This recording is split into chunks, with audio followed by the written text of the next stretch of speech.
একজন নেতৃস্থানীয় ব্যক্তি যিনি খুলনায় গিয়ে বললেন, আমি লাশ চাই। তার উপস্থিতিতে ইসলামী ছাত্র শিবিরের দৌলতপুর বিএল কলেজের জিএস আব্দুল হালিম মুন্সি মসজিদে নামাজ পড়তে গিয়েছে। সেই অবস্থায় তাকে মসজিদের ভিতরে গুলিবিদ্ধ করেছে। জান বাঁচাবার জন্য এই ছেলে পার্শ্ববর্তী পুকুরের মধ্যে ঝাঁপায় পড়েছে। সেখান থেকে তাকে টেনে তুলে তাকে কোপানো হচ্ছে। সে প্রাণী প্রাণী বলে চিল্লাচ্ছে। এই অবস্থায় মসজিদের সিঁড়ির উপরে কাট করে তাকে জবাও করা হয়েছে।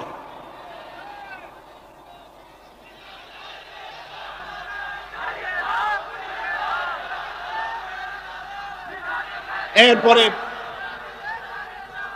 খুলনা আলিয়া মাদ্রাসার ছাত্র, এতিম ছাত্র, দুপুর বেলায় খানা খেতে বসেছে। সেই খানা খাওয়া অবস্থায় তাকে গুলি করে সোরা দিয়ে কুপিয়ে কুপিয়ে তাকে দুনিয়া থেকে বিদায় করা হয়েছে। এভাবে প্রতিটি শিক্ষাঙ্গনে এভাবে মানুষকে মারা হচ্ছে, ছাত্রদেরকে মারা হচ্ছে।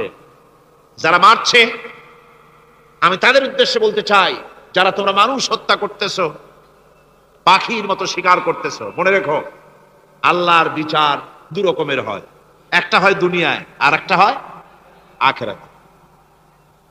দুনিয়ায় তুমি যার সন্তানকে হত্যা করেছো, যার সন্তানকে হত্যা করে যার মা বাপকে কাঁদায়েছো, দুনিয়ার শাস্তিটা এভাবে আল্লাহ তোমাকে দিবেন, তুমিও নিহত হবে। তুমি যাকে হত্যা করেছিলে তার মা বাপ যেমন কেঁদেছে, তোমার মা বাপও তেমন কাঁদবে।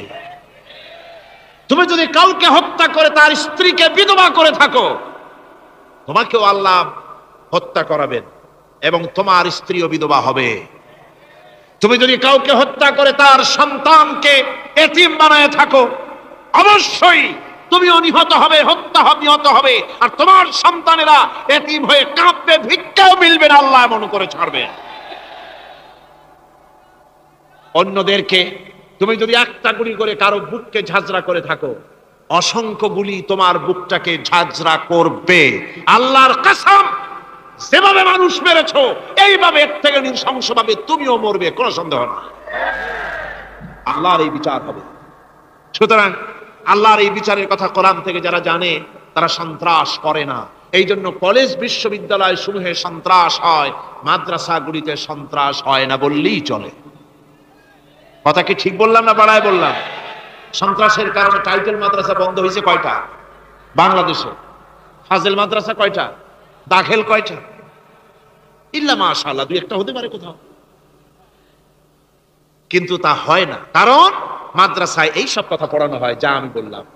কোরআন থেকে যে কথাগুলি বললাম এগুলি কোথায় পড়ানো হয়?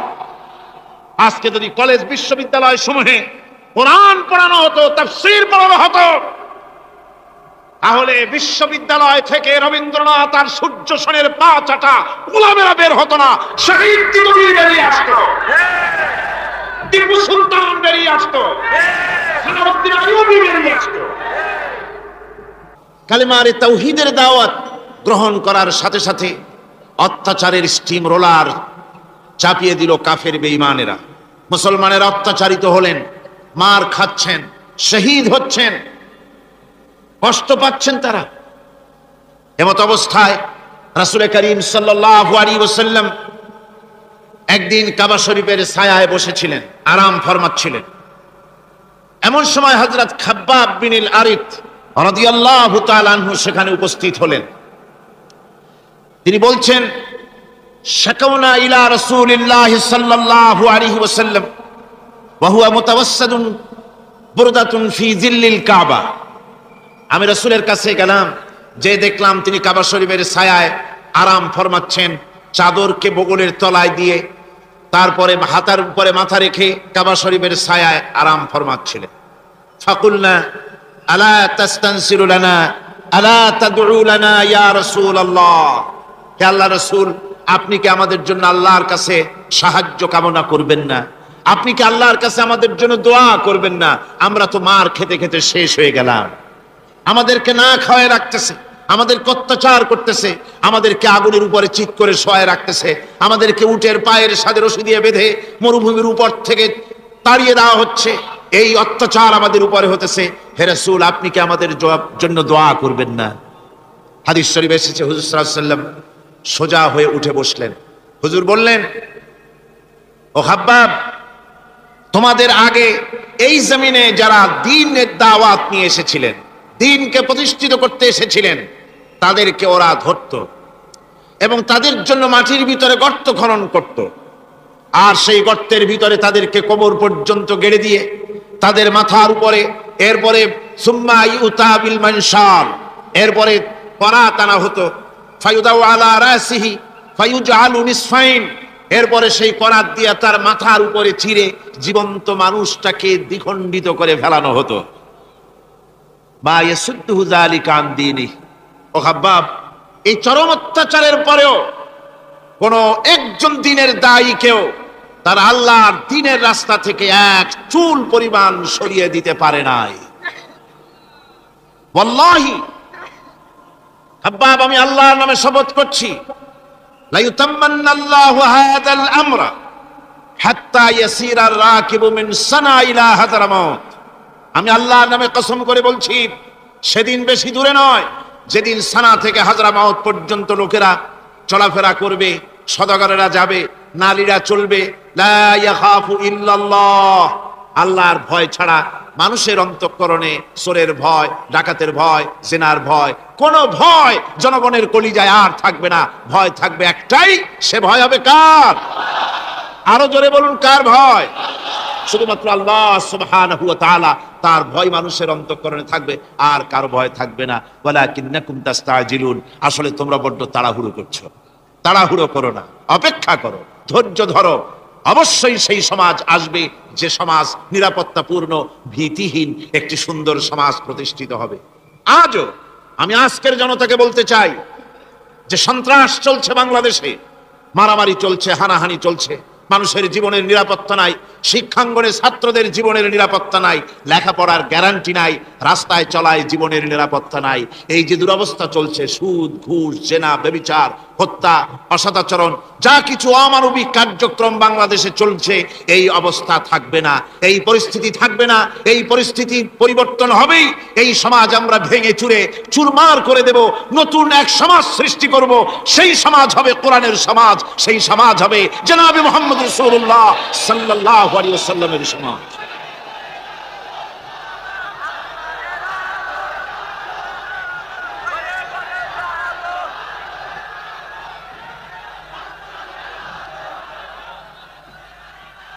আমার বন্ধুগণ, আসুন কোরআনে কারীম থেকে আমরা আলোচনা শুরু করি। আল্লাহ রাব্বুল আলামিন যে সূরা আমি আলোচনা করতেছিলাম, এই সূরা তো এক মহাসমুদ্র। পুরা কোরআন শরীফই গোটা কোরআন শরীফকে আমি একটা সমুদ্রের সাথে তুলনা করতে পারি না। কোরআন শরীফকে আটলান্টিক মহাসাগরের সাথে আমি তুলনা করতে পারি না। আটলান্টিক মহাসমুদ্রের মতো কোরআন নয়, বরং কোরআনের এক একটা বিষয় পৃথিবীর সমস্ত সমুদ্র একত্রিত করলেও কোরআনের একটা বিষয়ের সমান হবে না। এত বিশাল কিতাব, আজিম কিতাব আল্লাহ পাক আমাদেরকে দান করেছেন। সুবহানাল্লাহি ওয়া বিহামদিহি। আসুন শয়তানের ওয়াসওয়াসা থেকে পানাহ চেয়ে নিই। আউযু বিল্লাহি মিনাশ শাইতানির রাজীম। বিসমিল্লাহির রহমানির রহিম। বিতাড়িত মরদুদ শয়তানের ওয়াসওয়াসা থেকে পানাহ চাই পরম করুণাময় আল্লাহ রাব্বুল আলামিনের নামে শুরু করছি। আর রহমানু আল্লামাল কুরআন খালাকাল ইনসানা আল্লামাহুল বায়ান الشمس والقمر بحسبان والنجم والشجر يسجدان صدق الله العظيم। রহমান যিনি কোরআন শিক্ষা দিয়েছেন, আল্লামাল কোরআন, কোরআন শিক্ষা দিয়েছেন। প্রথম দিন আমি আপনাদের সামনে আলোচনা করেছিলাম আল্লাহ পাকের দয়া। সমগ্র বিশ্ব চলছে যার দয়ার উপরে, যার দয়া না হলে এক মুহূর্ত চলতে পারি না, সেই দয়াময় আল্লাহ রাব্বুল আলামিন বিশ্ববাসীর উপরে শ্রেষ্ঠ দয়া করেছেন, কোরআন শিক্ষা দিয়েছেন। সেই কোরআনের পরিচিতি আমি গতকাল আপনাদের সামনে বলেছি, আজকে বলবো। এই কোরআনে কারীমের নাজিলের উদ্দেশ্য, কোরআনে কারীমের বৈশিষ্ট্য, কোরআনে কারীমের মর্যাদা। কোরআন এক বিশাল, কোরআন যেমন বিশাল, তার আলোচনাও তেমন বিশাল। কোরআনে কারীমের বৈশিষ্ট্য হচ্ছে, কোরআন গোটা মানব জাতির জন্য সর্বশেষ হেদায়েতের গ্রন্থ, আল্লাহর পক্ষ থেকে আর একটি বাণীও মানুষের জন্য আসবে না। আল্লাহর পক্ষ থেকে মানুষের জন্য আর কোনো বাণী আসবে? বলুন, আসবে? আল্লাহর পক্ষ থেকে মানুষের জন্য হেদায়েতের আর কোনো কথা আসবে না, এটাই শেষ কালামে রব্বানি, আখেরি কালাম কোরআনে কারীম। এরপরে আর কোনো বাণী আল্লাহর পক্ষ থেকে আসবে না। প্রচলিত অর্থে আমরা আসমানি কিতাবগুলোকে ধর্মগ্রন্থ বলি, ধর্মগ্রন্থ আমাদের দেশের লোকেরা বলে। এবং এই ধর্মগ্রন্থের আওতায় বেদ, জিন্দাবিস্তা, ত্রিপিটক, বাইবেল ইত্যাদি গুলিকে ধর্মগ্রন্থ বলা হয়। ধর্মগ্রন্থ প্রচলিত অর্থে ধর্মগ্রন্থ বলতে যা বুঝায়, কোরআনে কারীম তেমন কোন প্রচলিত অর্থে ধর্মগ্রন্থ নয়। অন্যান্য ধর্মগ্রন্থগুলি কিছু সদাচরণের কথা বলেছে, কিছু সদাচরণের কথা বলেছেন অহিংসা পরম ধর্ম, বলা হয়েছে জীব হত্যা মহাপাপ, শত্রুকে ক্ষমা করে দিও, এই জাতীয় কিছু কথাবার্তা, কিছু মিষ্টি মিষ্টি কথাবার্তা ইত্যাদি বলা হয়েছে। এবং পৃথিবী জুড়ে স্থান কাল পাত্র ভেদে তার কোনো স্থায়ী আবেদন টিকে থাকে নাই।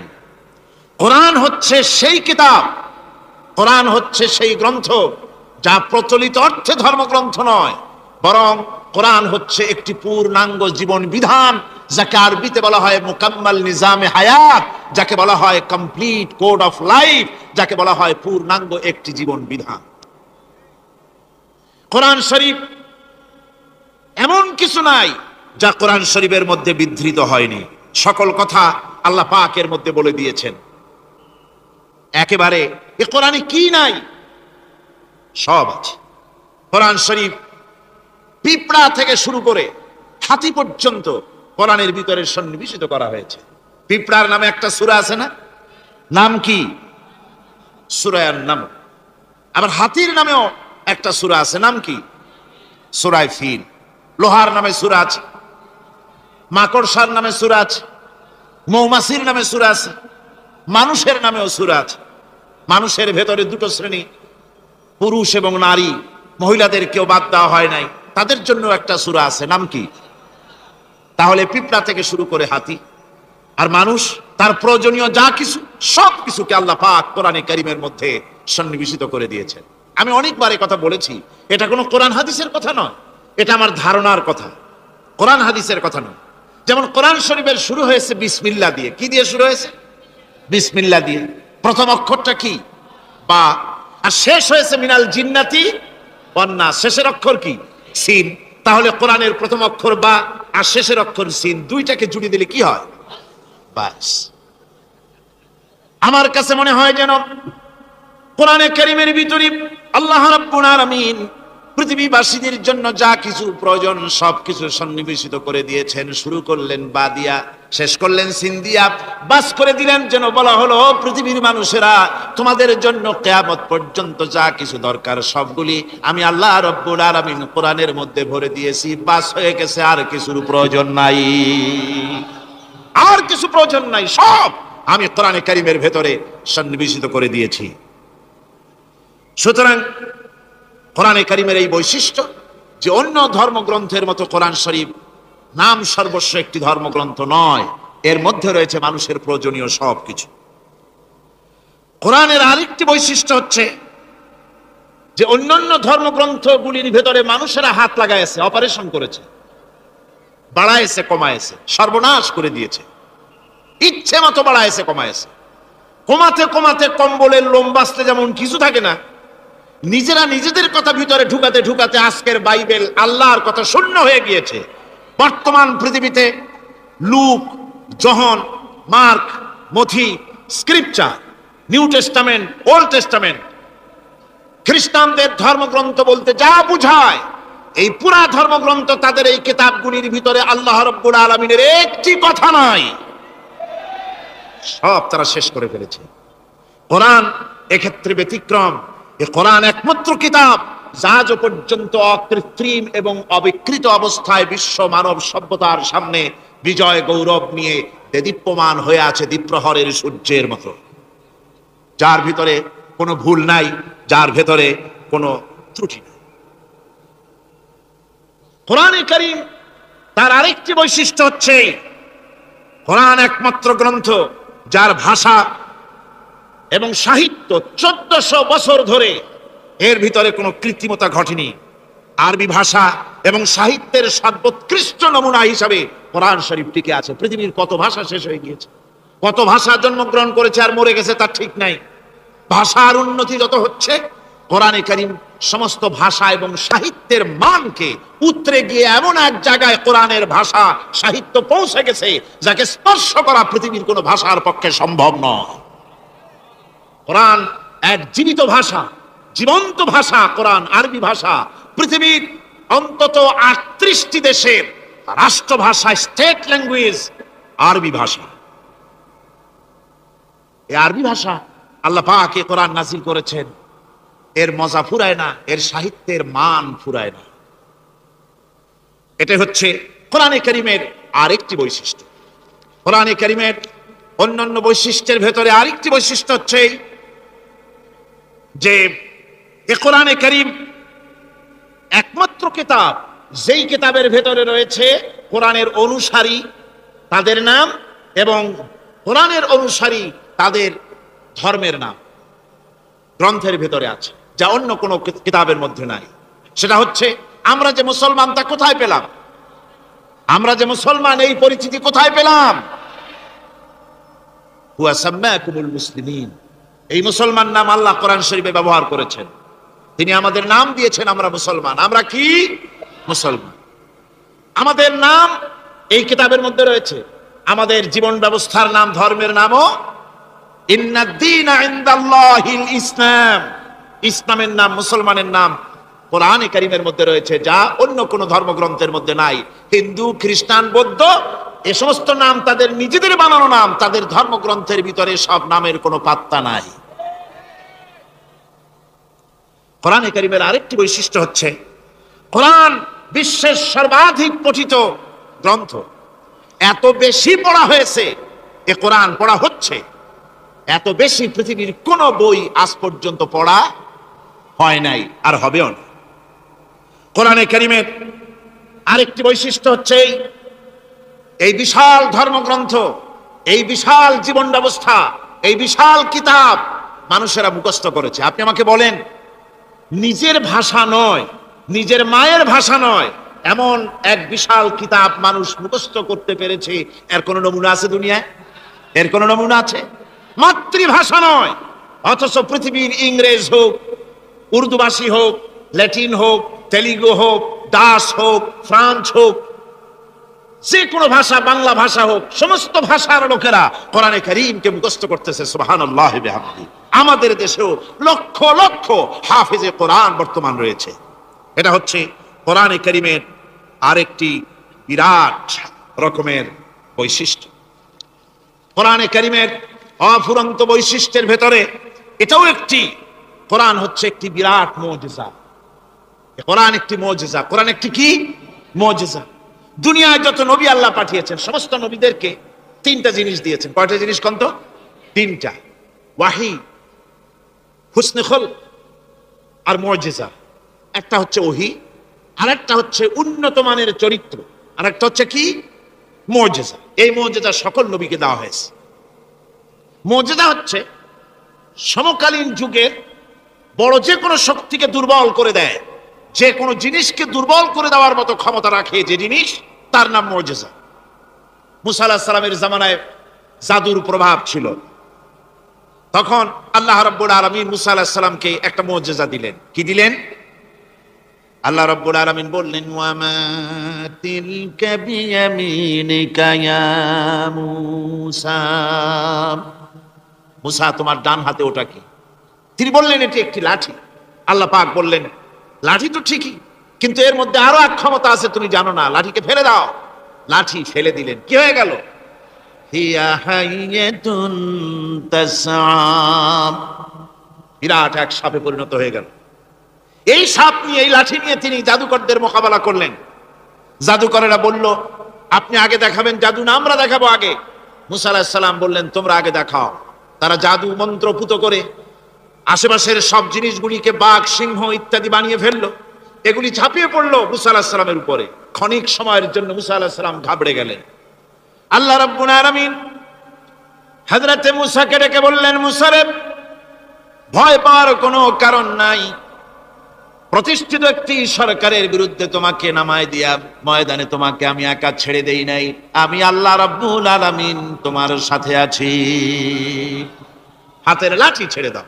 মুসা আলাইহিস সালাম লাঠি ছেড়ে দিলেন, লাঠি সাপ হয়ে গেল। হা করলো জাদুকরদের তৈরি করা সমস্ত বাঘ, সিংহ, সাপ মুসা আলাইহিস সালামের লাঠি মার্কা সাপের পেটের মধ্যে গিয়া ঢুকলো। এটা ছিল মুসা আলাইহিস সালামের মুজিজা।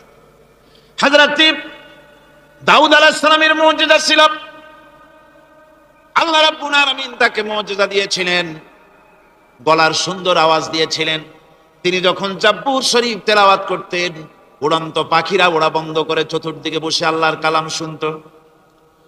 তিনি লোহা দিয়ে অস্ত্র তৈরি করতেন। অস্ত্র বানাবার সময় আগুন দিয়ে লোহা পোড়ায় অস্ত্র বানাতে হয়। দাউদ আলাইহিস সালামের তার প্রয়োজন ছিল না।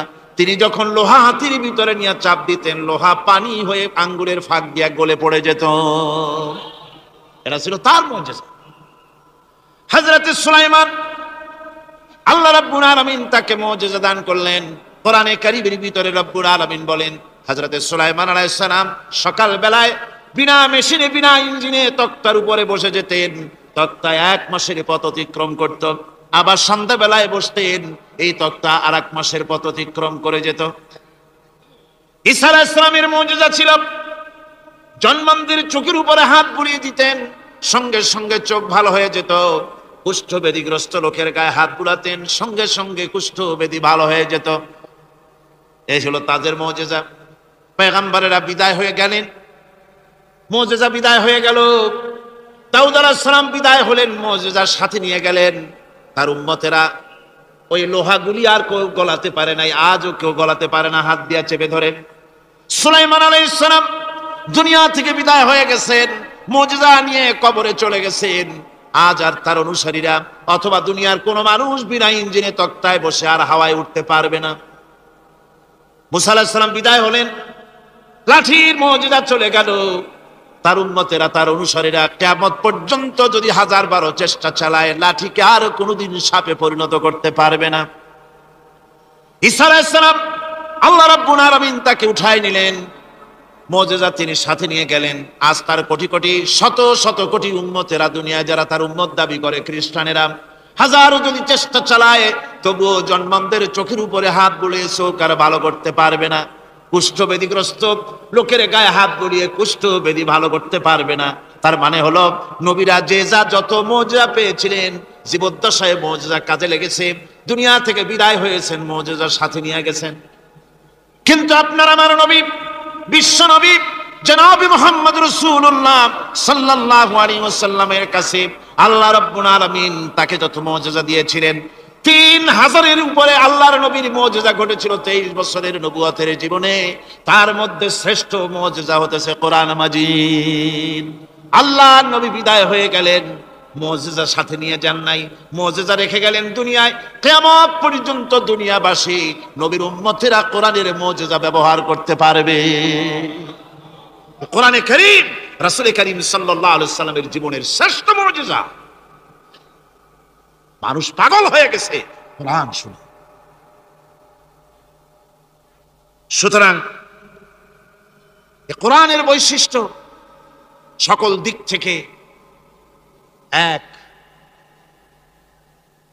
অপূর্ব একটি কিতাবে পরিণত করেছে, যা মানুষকে চিরকাল বিস্ময় হতবাক করে দিয়েছে। কোরআনের আরেকটি বৈশিষ্ট্য হচ্ছে এই কোরআন এক সময় নাজিল হয় নাই। 30 পারা কোরআন শরীফ একসাথে নাজিল হয়েছে না, কোরআন নাজিল হয়েছে আস্তে আস্তে ধীরে ধীরে। কত বছর লাগলো? 23 বছরেরও কিছু বেশি সময় ধরে কোরআন ধীরে ধীরে রাসূল করিম সাল্লাল্লাহু আলাইহি ওয়াসাল্লামের কাছে অবতীর্ণ হয়েছে। এমনটি আর কোনো কিতাব হয়নি, যা আর কোনো ধর্মগ্রন্থ যারা অন্যরা দাবি করে এরকম হয়নি। কোরআনে কারীমের আরেকটি বৈশিষ্ট্য হচ্ছে, যখন কাগজ ছিল না, ছাপাখানা ছিল না, এমনকি টেপ রেকর্ডার ছিল না, তখনকার নাজিলকৃত কিতাব যেভাবে নাজিল হয়েছিল সেইভাবে আজ পর্যন্ত অবিকল টিকে আছে, টিকে থাকবে ইলা ইয়াউমিল কিয়ামah। কিয়ামত পর্যন্ত কোরআনে কারীমের এই অকৃত্রিম অবিকৃত অবস্থায় কোরআনে কারীমের এই শান, এই বরকত টিকে থাকবে। এই জন্য কোরআন শরীফ হচ্ছে এই পৃথিবীর মহাবিশ্বের মহাবিস্ময়। কোরআন হচ্ছে পৃথিবীর মহাবিশ্বের মহাবিস্ময়। এর মর্যাদা সম্পর্কে রাসূল করিম সাল্লাল্লাহু আলাইহি ওয়াসাল্লাম বলেছেন, ওয়ান উসমান রাদিয়াল্লাহু তাআলা আনহু আন্নাহু قال قال رسول الله صلى الله عليه وسلم خيركم من تعلم القرآن وعلمه رواه البخاري। আল্লাহর নবী বলেন, তোমাদের মধ্যে সর্বোত্তম ব্যক্তি সেই, তোমাদের ভিতরে ভালো ব্যক্তি, উত্তম ব্যক্তি সেই যে ব্যক্তি নিজে কোরআন শেখে আর অন্যকে শেখায়। কোরআন যে শেখে আর অন্যকে যে শেখায়, সেই ব্যক্তি হলো তোমাদের মধ্যে সর্বোত্তম ব্যক্তি, ভালো ব্যক্তি। সুবহানাল্লাহ পড়েন।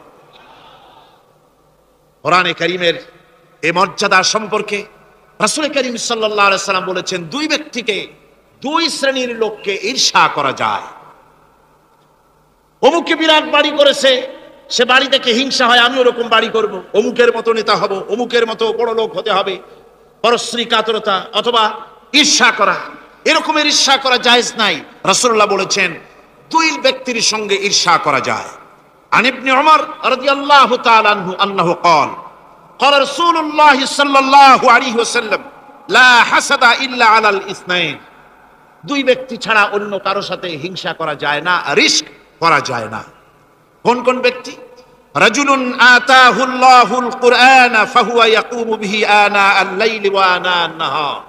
ওই ব্যক্তির সঙ্গে ঈর্ষা করা যায়, হিংসা করা যায় যে ব্যক্তিকে আল্লাহ পাক কোরআনের ইলম দান করেছেন, সে ব্যক্তি দিন রাত কোরআন তেলাওয়াত করে, কোরআনের উপরে আমল করে, কোরআনের উপরে থাকে, মানুষকে কোরআনের দাওয়াত দেয়। ওই লোকের সাথে ঈর্ষা করা দরকার, যে তার মতো হতে চায়।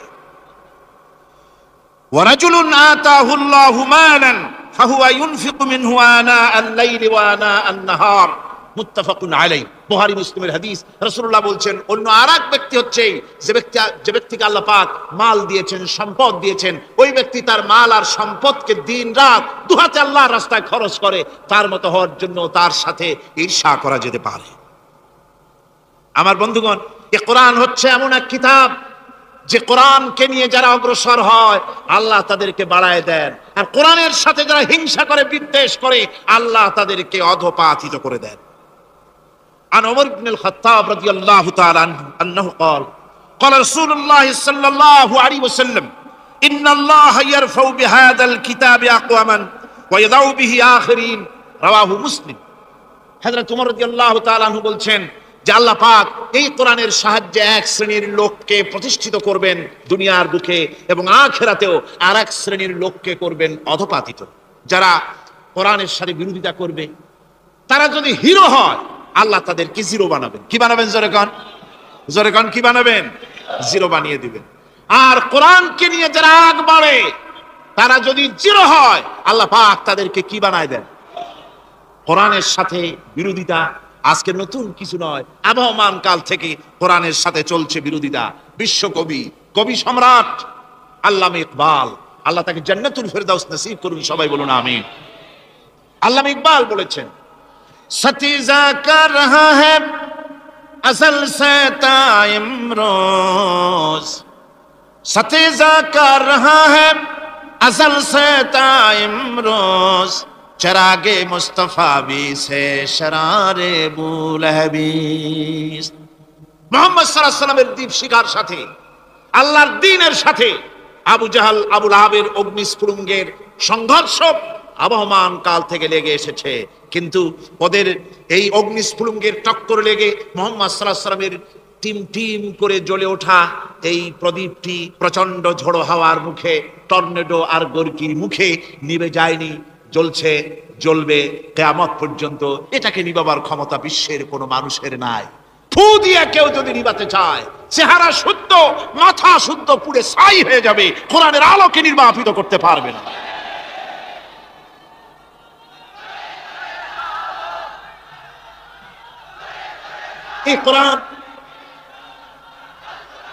এই কোরআন যার সিনার ভিতরে থাকে, যার সিনার মধ্যে থাকে, সে হয় সমৃদ্ধ, আর যার সিনার মধ্যে থাকে না সে হয় সবচাইতে ফকির আর এতিম। আল্লাহর নবী বলেছেন, ইন্নাল্লাযী লাইসা ফী জাওফিহি শাইউম মিনাল কুরআনি কাল বাইতিল খারিব। যেই দেহের ভিতরে কোরআন নাই, যেই দেহের ভিতরে, যেই সিনার ভিতরে কোরআন নাই, ওই মানুষটা হতেছে একটা সাড়া বাড়ির মতো, একটা উজাড় বাড়ির মতো, বিরান বাড়ির মতো। বিরান বাড়িতে কি থাকে? সাড়া বাড়িতে কি থাকে? কি কয়? না না, ভূত কিসের? খামোখাই ভয় পান আপনারা। ভূত বলে কিছু না। হ্যাঁ, শয়তান থাকে, জেল থাকে, তারপরে ওর মধ্যে আর কি থাকে? উতুম পেঁচা থাকে, ইঁদুর থাকে, তেলাপোকা থাকে, উই পোকা থাকে, বাঁদর থাকে, উল্লুক থাকে, সাপ থাকে। রাসূলুল্লাহর কথা দেখেন, কি সুন্দর কথা, সুবহানাল্লাহ সুবহানাল্লাহ। যে দেহের ভিতরে কোরআন নাই, সারা বাড়িতে যা থাকে, পোড়ো বাড়িতে যা থাকে, বিরান বাড়িতে যা থাকে, যে দেহে কোরআন নাই সেই দেহের মধ্যে তাই থাকে। আজ দেখুন বাংলাদেশের শিক্ষাঙ্গনে, কলেজ ইউনিভার্সিটিগুলিতে কোরআন পড়ানো হয় না। বলেন ঠিক কিনা? আমাদের বিশ্ববিদ্যালয়গুলিতে কোরআন পড়ানো হয়, তাফসীর পড়ানো হয়, হাদিস পড়ানো হয়। হাদিস কোরআন আল্লাহর কালাম পড়ানো হয় না বলে অবস্থা কি হয়েছে? হাদিস থেকে মিলায় নেই, ইন্নাল্লাযী লাইসা ফী জাওফিহি শাইউম মিনাল কুরআনি কাল বাইতিল খারিব। কোরআন নাই তো সারা বাড়ি, কোরআন নাই তো কি আছে? যে ঘরের মধ্যে মানুষ নাই, উল্লুক থাকে, ভাল্লুক থাকে, শয়তান থাকে, তেলাপোকা থাকে, সারপোকা থাকে, হিংস্র প্রাণী ভরপুর থাকে। যে শিক্ষা প্রতিষ্ঠানে কোরআন পড়ানো হয় না, সেখানেও সন্ত্রাসীরা বাস করতে পারে, ভালো মানুষ টিকতে পারে না।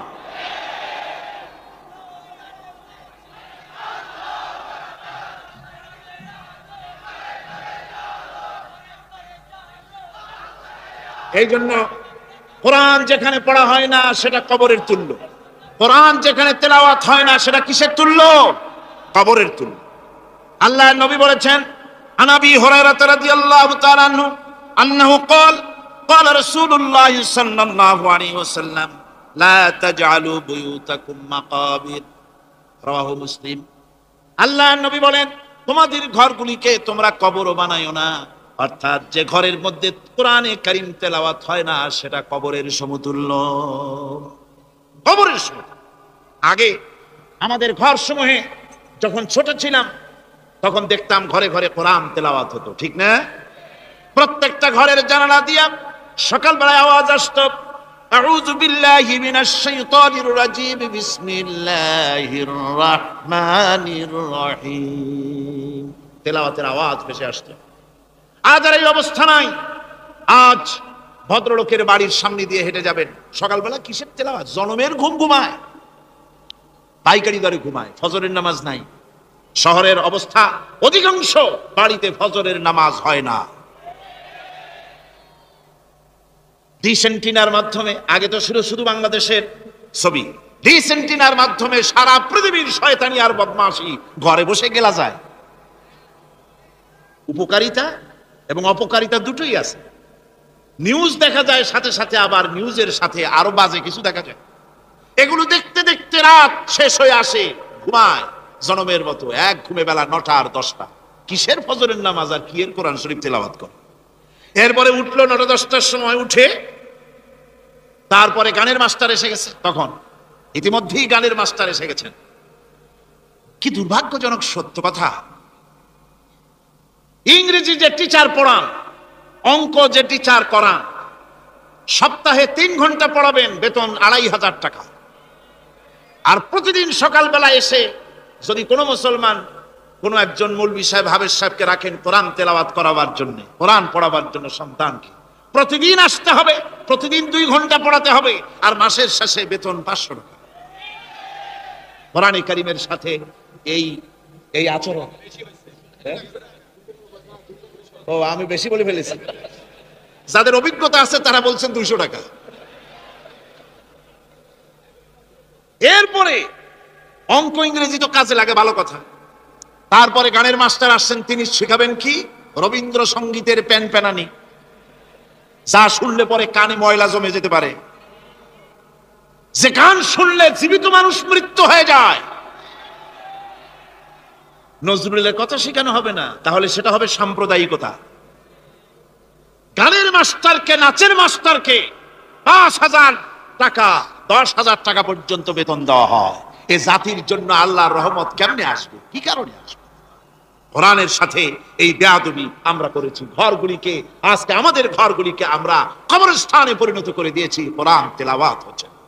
আমার বন্ধুগণ, কোরআন তেলাওয়াত করুন, বেশি বেশি তেলাওয়াত করুন, ঘরকে জীবিত করুন, সন্তানকে তেলাওয়াত করান, আপনি নিজেও তেলাওয়াত করুন।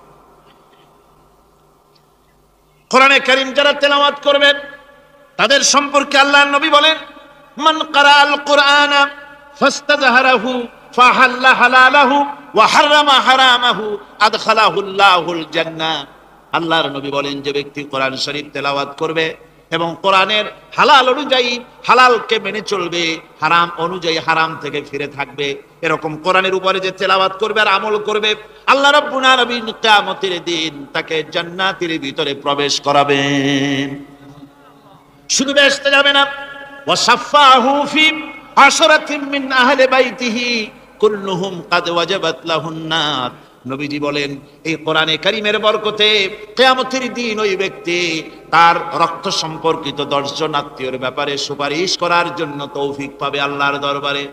এমন 10 ব্যক্তি, সেই 10 ব্যক্তির জন্য হিসাবের পরে জাহান্নাম ওয়াজিব হয়ে গিয়েছিল, এমন 10 ব্যক্তি সম্পর্কে কোরআনের তেলাওয়াতকারী আর আমলকারী আল্লাহর দরবারে সুপারিশ করার জন্য পারমিশন পাবেন। এমন নিয়ামত, সেই নিয়ামত থেকে আমরা বঞ্চিত হয়ে যাচ্ছি। আমি বলি না যে আপনারা কলেজ ইউনিভার্সিটিতে ছেলেদের পড়তে দিবেন না, আমি তা বলি না। তারা কলেজ ইউনিভার্সিটিতে বিলক্ষণ পড়াশোনা করুক, কিন্তু তাদেরকে কোরআন শরীফ শিখান।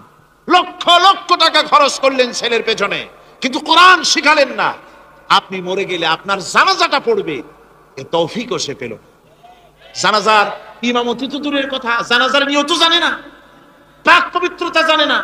বাপ মরে গেছে, সে তখন ছিল মার্কেটে, শুনলো বাপ মরছে, তাড়াতাড়ি জানাজায় শরীক হতে হবে।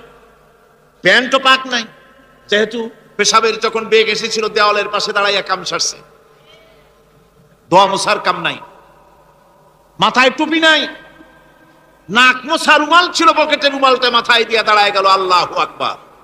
বাপের কপালে যা আছে তাই হোক। তারপরে বাপ মরে গেছে, কান্না শুরু করেছে। যেদিন মরছে সেদিন কাঁদতেছে, পরের দিনও একটু মুখ মলিন কাঁদতে। নাম বল্টু মিয়া। তার আবার এক বন্ধু আছে, তার নাম শান্টু মিয়া। শান্টু মিয়া বলছে, মিয়া বল্টু কান্দো কেন? বাপ মরে গেছে। তা এগুলো বাঁচে নাকি? এগুলো মরিয়ে যায়। আমার একটা ছিল, ওটাও মরছে। চিরকাল কারো বাপ থাকে, সুতরাং এত মন খারাপ কেন? আসো, ইন্ডিয়া থেকে ভালো একটা বই আসছে, সেটা দেখে এত আনন্দ পাবে। বাপ তো বাপ, 14 গোষ্ঠী মরলেও মনের দুঃখ বুঝে যাবে। এরপরে বাড়ি এনে তাকে সিনেমার ছবি দেখানো হলো। ছবি সে দেখলো, ফেরার সময় বাপের কবরের কাছ থেকে যাওয়ার সময় দাঁড়িয়ে গেল ক্ষণিকের জন্য। আহারে বাপ, বিদায় হয়ে গেলা, কি দেব তোমার? কিছু তো নাই আমার কাছে, তাই সারা রাত ধরে যা কিছু দেখলাম এগুলি তোমার আমল নামায় দিয়ে গেলাম। জোরে কর নাউযুবিল্লাহ। আমি সমস্ত পিতাদেরকে বলতে চাই, সন্তানদেরকে কোরআন শিখান, কাজে লাগবে। কোরআন শিখালে কাজে লাগবে। কোরআন শরীফ মুখস্থ করেন, বেশি করে মুখস্থ করেন কোরআনে কারীম, আপনার ফায়দা হবে। হযরত ওমর রাদিয়াল্লাহু তাআলা আনহু বর্ণনা করছেন যে রাসূল কারীম সাল্লাল্লাহু আলাইহি ওয়াসাল্লাম বলেছেন, ইউকালু লিসাহিবিল কুরআনি ইকরা ওয়ারাত্তিল কামা কুনতা তুরাত্তিলু ফিদ দুনিয়া। কিয়ামতের দিন জান্নাতীদেরকে, বেহেশতীদেরকে আল্লাহ রাব্বুল আলামিন বলবেন, কোরআন শরীফ তেলাওয়াত করো আর উপরের দিকে উঠতে থাকো। কোরআনে যেভাবে দুনিয়ার বুকে কোরআনে কারীম তুমি মুখস্থ করেছিলে, ধীরে ধীরে তেলাওয়াত করতে, ওইভাবে ধীরে ধীরে কোরআন তেলাওয়াত করো আর উপরের দিকে উঠতে থাকো। আল্লাহ পাক বলতে থাকবেন উপরের দিকে ওঠো, তেলাওয়াত করো আর ওঠো। উঠতে উঠতে যেই জায়গায় গিয়ে তোমার তেলাওয়াত শেষ হয়ে যাবে, জান্নাতের ওই জায়গাটা তোমার জন্য বরাদ্দ হবে। আবু দাউদ শরীফের হাদিস, জান্নাতের ওই জায়গাটা তোমার জন্য বরাদ্দ হবে। এখন যাদের শুধু সূরা ইখলাস আর সূরা কাউসার মুখস্থ, তারা তো 2 পা আগাই বসে যাবে, উঠতে পারবেন না। বেশি বেশি মুখস্থ করেন, হাফেজে কোরআন হন অথবা হাফেজের মতো হন। বেশি বেশি মুখস্থ করেন সূরা ইয়াসিন, সূরা দুখান, সূরা আর রহমান, সূরা ওয়াকিয়া, সূরা মুজাম্মিল, এই সমস্ত সূরা, বেশি সূরা আল আরাফ, সূরা কাহাফ, সূরা মারিয়াম ইত্যাদি মুখস্থ করেন। কিয়ামতের দিন কাজে লাগবে। জান্নাতের অত উঁচায় উঠতে পারবেন। হাফেজ যে কোন জায়গায় যাবে, সুবহানাল্লাহি ওয়া বিহামদিহি, 30 পারা কোরআন যার সিনার ভিতরে, জান্নাতের কোন জায়গাটা আল্লাহ তাকে বরাদ্দ করবেন। সুবহানাল্লাহ, সুবহানাল্লাহ। কোরআনে কারীমকে মুখস্থ করুন, বেশি করে মুখস্থ করুন। কোরআনে কারীমকে বেশি করে তেলাওয়াত করুন।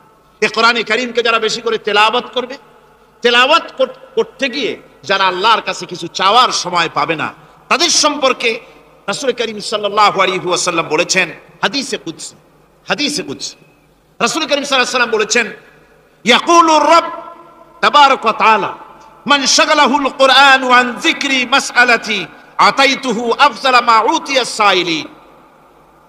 আল্লাহর নবী বলেন, আমার আল্লাহ পাক বলেছেন, কোরআন তেলাওয়াত করতে গিয়ে যারা ব্যস্ত থাকে, কোরআন তেলাওয়াত করতে করতে যারা আমার কাছে হাত পেতে কিছু চাওয়ার সময় পায় না, যারা আমার কাছে হাত পেতে কিছু চায়, তাদের থেকে তেলাওয়াতকারীদেরকে আমি রব্বুল আলামিন বেশি করে দেই। জোরে বলেন সুবহানাল্লাহ। কোরআন তেলাওয়াত করতে করতে যারা আল্লাহর কাছে হাত পেতে চাওয়ার সময় পায় না, আল্লাহ পাক বলেন যারা চায় তাদের থেকে তেলাওয়াতকারীকে আমি বেশি দেই। আমার বন্ধুগণ, শুধু তাই নয়, এই কোরআনে কারীম যারা তেলাওয়াত করবে, আমল করবে, কিয়ামতের দিন তার মা বাবার মাথার উপরে আল্লাহ রাব্বুল আলামিন, আবু দাউদ শরীফের হাদিসে এসেছে, তার মা বাপের মাথার উপরে নূরের টুপি পরিধান করানো হবে। এমন নূরের টুপি, এমন নূরের তাজ পরানো হবে, চন্দ্র সূর্যের আলোকে ম্লান করে দেবে। হাসরবাসীরা প্রশ্ন করবেন, এ লোকটি কে? কোনো ফেরেশতা নাকি? বলে না। কোনো নবী নাকি? বলে না। তবে কি ইনি কে?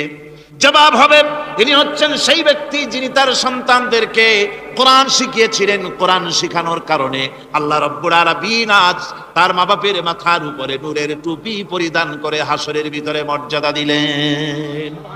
কিয়ামতের দিন দুনিয়া মর্যাদা পাওয়া যাবে, আখিরাতেও মর্যাদা পাওয়া যাবে যদি কোরআনে কারীমকে তেলাওয়াত করা যায়, আমল করা যায়, বোঝা যায়, তাহলে এই সমস্ত নিয়ামত আল্লাহ পাক দান করবেন। সুতরাং এই এত বড় নিয়ামত থেকে আমরা যেন কেউ বঞ্চিত হয়ে না যায়। কোরআন হচ্ছে এমন এক কিতাব যার তাফসীর লেখা হয় নাই। পৃথিবীতে এমন কোনো ভাষা নাই, পৃথিবীর উল্লেখযোগ্য সবগুলি ভাষায় কোরআনে কারীমের তাফসীর লেখা হয়েছে, কিন্তু কোন মুফাসসির আজ পর্যন্ত একথা বলেন নাই যে আমি যে তাফসীর লিখছি এর চাইতে ভালো তাফসীর আর কেউ লিখতে পারেও না আর পারবেও না, এটা শেষ, আর তাফসীর লেখা লাগবে না। এ কথা কেউ বলতে পেরেছে? জোরে বলেন, পেরেছে? পারে নাই। তার কারণ কি? আল্লাহ রাব্বুল আলামিন বলেন, কুল লাউ কানাল বাহরু মিদাদান লিকালিমাতি রাব্বি লানাফিদাল বাহরু ক্বাবলা আন তানফাদা কালিমাতু রাব্বি ওয়ালাউ জিনা বিমিসলিহি মাদাদা। আল্লাহ পাক বলেন, নবী আপনি বলুন, আমার রবের কথাগুলি লেখার জন্য যদি সমুদ্রের পানিগুলি, সমুদ্রের সমস্ত পানিগুলি যদি কালিতে পরিণত হয়ে যায়, আর আমার রবের কথাগুলি যদি লেখা শুরু হয়ে যায়, আমার রবের কথাগুলি লেখার পূর্বে সমস্ত সমুদ্রের পানিগুলি শেষ হয়ে যাবে। তারপরে যদি আবার সমুদ্র ভরে দেওয়া হয়, আরো যদি লেখা হয়, তবুও আমার রবের কথা লেখা শেষ হবে না। আল্লাহ রাব্বুল আলামিন বলেন, ওয়ালাউ আন্না মা ফিল আরদি মিন শাজারাতিন আকলামু ওয়াল বাহরু ইয়ামুদ্দুহু মিন বা'দিহি সাবআতু আবহুরিন মা নাফিদাত কালিমাতুল্লাহ। আল্লাহ রাব্বুল আলামিন বলেন মা নাফিদাত কালিমাতুল্লাহ, আল্লাহ পাক বলেন 7টা সমুদ্রের পানি যদি একত্রিত করা হয়, 7টা সমুদ্রের পানি যদি এক জায়গায় করা হয়, এই পানিগুলি যদি কালিতে পরিণত হয়ে যায়, আর পৃথিবীর সমস্ত গাছগুলি যদি কলমে পরিণত হয়ে যায়, ওই গাছগুলি দিয়ে যদি ওই পানি রূপ কালি দিয়ে আমার প্রভুর কথা আল্লাহ রাব্বুল আলামিনের কোরআনের কথা যদি লেখা শুরু হয়ে যায়, লিখতে লিখতে সমস্ত পানিগুলি গাছগুলি শেষ হয়ে যাবে, আল্লাহ পাকের কালামের ব্যাখ্যা লেখা শেষ হবে না। মা নাফিদাত কালিমাতুল্লাহ, আল্লাহর কথা লেখা শেষ হবে না। এত বড় বিরাট আজিম কিতাব আল্লাহ পাক আমাদেরকে দান করেছেন, সুবহানাল্লাহ পড়েন। এই কিতাবের এত বড় গুরুভার আল্লাহ রাব্বুল আলামিন বলেছেন লাউ আনজালনা হাযাল কুরআন আলা জাবালিন লারাআইতাহু খাশিআন মুতাসাদ্দিআন মিন খাশিয়াতিল্লাহ, আমি যদি এই কোরআনকে পর্বতের উপরে নাজিল করতাম, তাহলে তুমি দেখতে পেতে আমার ভয় ভীত সন্ত্রস্ত হয়ে পাহাড়গুলো চূর্ণ বিচূর্ণ হয়ে যেত। এত বড় আসিম কিতাব আমি তোমাদেরকে দান করেছি, যার গুরুভার বহন করতে কেউ রাজি হয়নি, পাহাড় পর্বত কেউ রাজি হয়নি, মানুষ রাজি হয়েছে। এই মানুষের উপরে আমি এটা অবতীর্ণ করেছি, গোটা বিশ্ববাসীর সামনে এই কিতাব আমি দিয়েছি তোমাদেরকে, এর দ্বারা হেদায়েত তোমরা গ্রহণ করবে। কিয়ামতের দিন আল্লাহর এই বিরাট নিয়ামত আমাদেরকে দান করলেন, আমরা এই নিয়ামতের না শুকর করেছি, অর্থাৎ এই কোরআনকে আমরা ব্যবহার করেছি সঠিকভাবে করি নাই, বেঠিকভাবে করেছি। প্রথম দিন দ্বিতীয় দিন আমি বলেছি কোরআন শরীফকে শুধু তাবিজ তুমারের জন্য, শুধু সওয়াবের জন্য তেলাওয়াত করেছি, আসলে শুধু সওয়াবের জন্য তো আসেনি কোরআন। কোরআন বুঝতে হবে, আমল করতে হবে, তবে না শান্তি পাবো। আপনি যদি কোরআন হচ্ছে মানুষের জীবন সমস্যার সমাধানের গ্রন্থ, ওষুধ খেলে রোগ ভালো হয়। ওষুধ খেলে কি হয়? কেউ যদি সকাল বেলায় তসবিহ হাতে নিয়ে 500 বার পড়ে ওষুধ ওষুধ ওষুধ, 500 বার পড়লে রোগ কি ভালো হবে? বরং রোগ আরো বাড়তে পারে চিল্লাইতে চিল্লাইতে। শীতের জন্য লেপ গায়ে গায়ে না দিয়া কেউ যদি চিল্লাইতে থাকে, জিকির করে লেপ্ত শোক লেপ্ত শোক লেপ্ত শোক, শীত কি বন্ধ হবে নাকি? পানির পিপাসায় ছটফট করে মানুষ যদি চিল্লায় পানি পানি পানি পানি পানি, পানির পিপাসা আরো বাড়বে। তাহলে কি বোঝা গেল? পিপাসা লাগলে পানি পান করতে হবে, শীত লাগলে কম্বলটা গায়ে দিতে হবে, রোগ হলে ওষুধটা খেতে হবে, তাহলে সব সমস্যার সমাধান হবে। অনুরূপ ভাবে আমরা শুধু কোরআনে কারীমকে তেলাওয়াত করি সওয়াবের নিয়তে, তার হুকুমগুলি জীবনের উপরে আমল করি না বলে আজকের জীবন আমাদের বিপর্যস্ত হয়েছে। ব্যক্তিতে, পরিবারে, রাষ্ট্রে শান্তি নাই, কোথাও শান্তি নাই এই কারণে। আর কিয়ামতের দিন রাসূল আসামি করবেন তাদেরকে যারা কোরআন অমান্য করেছে। রাসূল হবেন বাদী, বাদী হবেন কে? যারা বলেন কে বাদী হবে? রাসূল। আসামি হবে কারা? যারা কোরআন ছেড়ে দিয়েছে। আল্লাহ রাব্বুল আলামিন বলেন وقال الرسول يا رب إن قوم اتخذوا هذا القرآن مهجورا। কিয়ামতের দিন রাসূল আল্লাহর দরবারে ফরিয়াদ করবেন, আয় আমার রব, আয় আমার আল্লাহ তাআলা, এই সমস্ত লোকগুলি তোমার কালামকে, তোমার কোরআনকে অপ্রয়োজনীয় জিনিস বলে তারা পরিত্যাগ করেছিল। কোরআনকে অপ্রয়োজনীয় মনে করেছে, কোরআনের সাথে ঠাট্টা করেছে, বিদ্রুপ করেছে। কোরআন শিক্ষা ভিক্ষার ঝুলি, শেখার বুলি মনে করেছে। কোরআনের কোনো মূল্য দেয় নাই, কোরআনের কোনো দাম দেয়নি, কোরআনের সাথে ঠাট্টা করেছে, কোরআনের আইনের সাথে ঠাট্টা করেছে, বিদ্রুপ করেছে। আমাদের দেশে শিক্ষাবিদ, চিন্তাবিদ, বুদ্ধিজীবী নাম ধরনের নামধারী এক শ্রেণীর লোকেরা কোরআনের সাথে সরাসরি বেয়াদবি করেছে। আহমদ শরীফ বলেছে পরকাল নাই, আল্লাহ বলছেন পরকাল আছে। আর আহমক, আহমদ তো না, ওটা কি? এই আহমক, সে বলেছে পরকাল নাই, বিবাহ মানি না, কবর আযাব মানি না, কিয়ামতের দিন বিচার হবে তাও মানি না, অস্বীকার করেছে। এটাকে নিয়ে ঠাট্টা করেছে। আহমদ শরীফ লিখেছেন নিজে যে আল্লাহ বলতে কেউ নাই, মানুষ তাকে চিন্তা করে সৃষ্টি করেছে, স্রষ্টা বলতে কেউ নাই। তারপরে আর একটা মেয়ে লোক, আমি ওটার নাম নিতে ঘৃণা বোধ করি, এটি হচ্ছে এটি হচ্ছে চরম ধর্মদ্রোহী, রাষ্ট্রদ্রোহী, নাস্তিক, জাহান্নামের কীট, ডাস্টবিনের আবর্জনা। এই মেয়ে লোকটি বলেছে, তার বইতে লিখেছে, বেহেশত হচ্ছে এক অসভ্য উদ্যান। কোরআন শরীফে আল্লাহ পাক বলেছেন, আমলে সালেহ যারা করবে, নবীরা, ওলিরা, সিদ্দিকীন, শুহাদা সব যাবে জান্নাতে। আর সেই জান্নাতকে এই খাবিসা, এই নিকৃষ্ট ধর্মদ্রোহী, রাষ্ট্রদ্রোহী মহিলা, এই সে বলেছে বেহেশত হচ্ছে এক অসভ্য উদ্যান।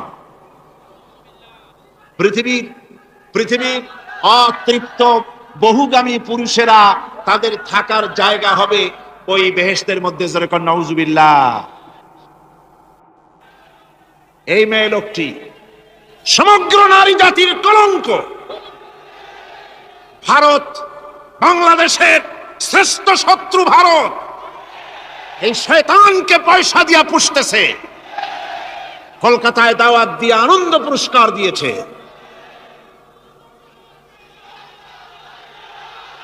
সে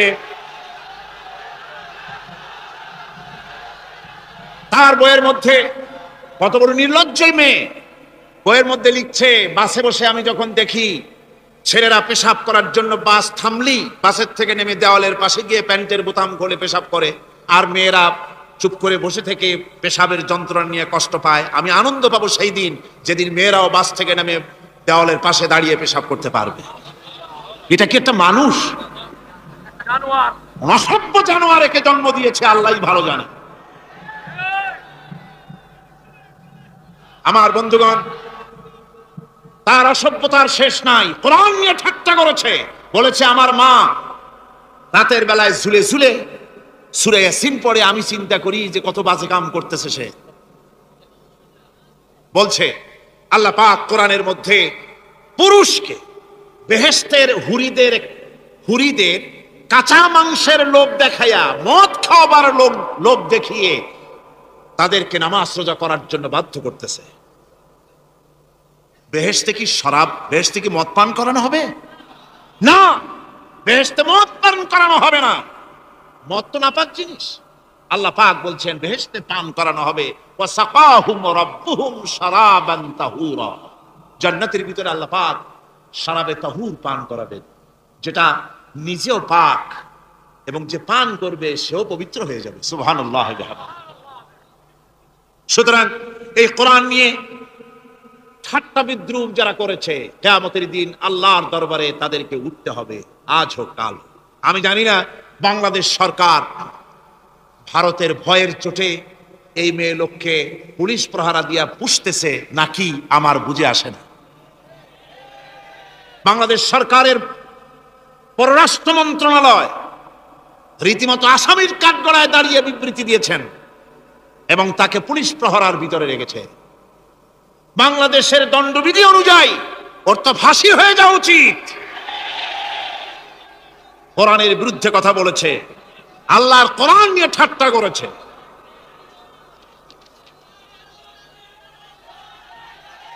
আমার বন্ধুগণ,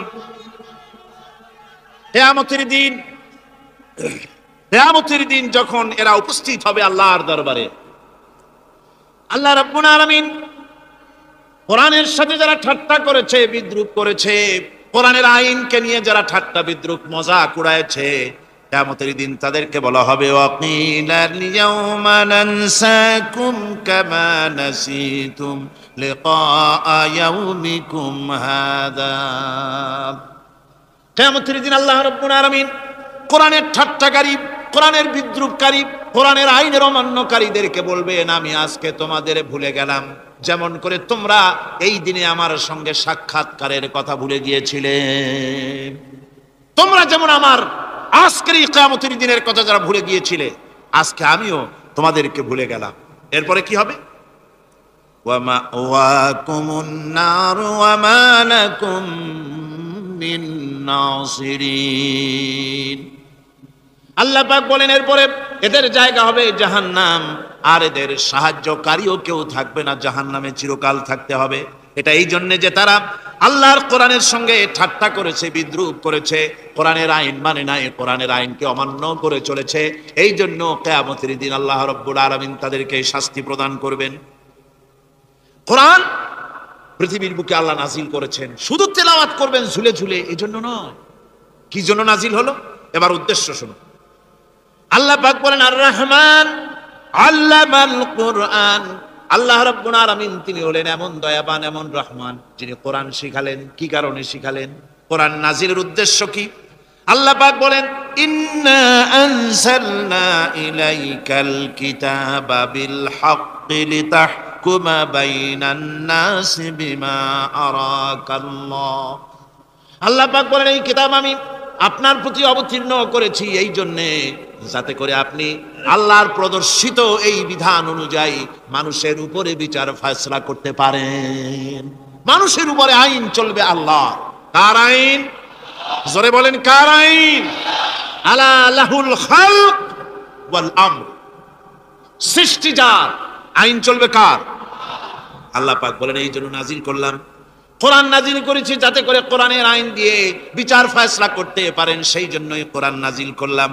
আসলে আল্লাহর নবীর এই পৃথিবীতে আগমনের উদ্দেশ্য ওটাই ছিল।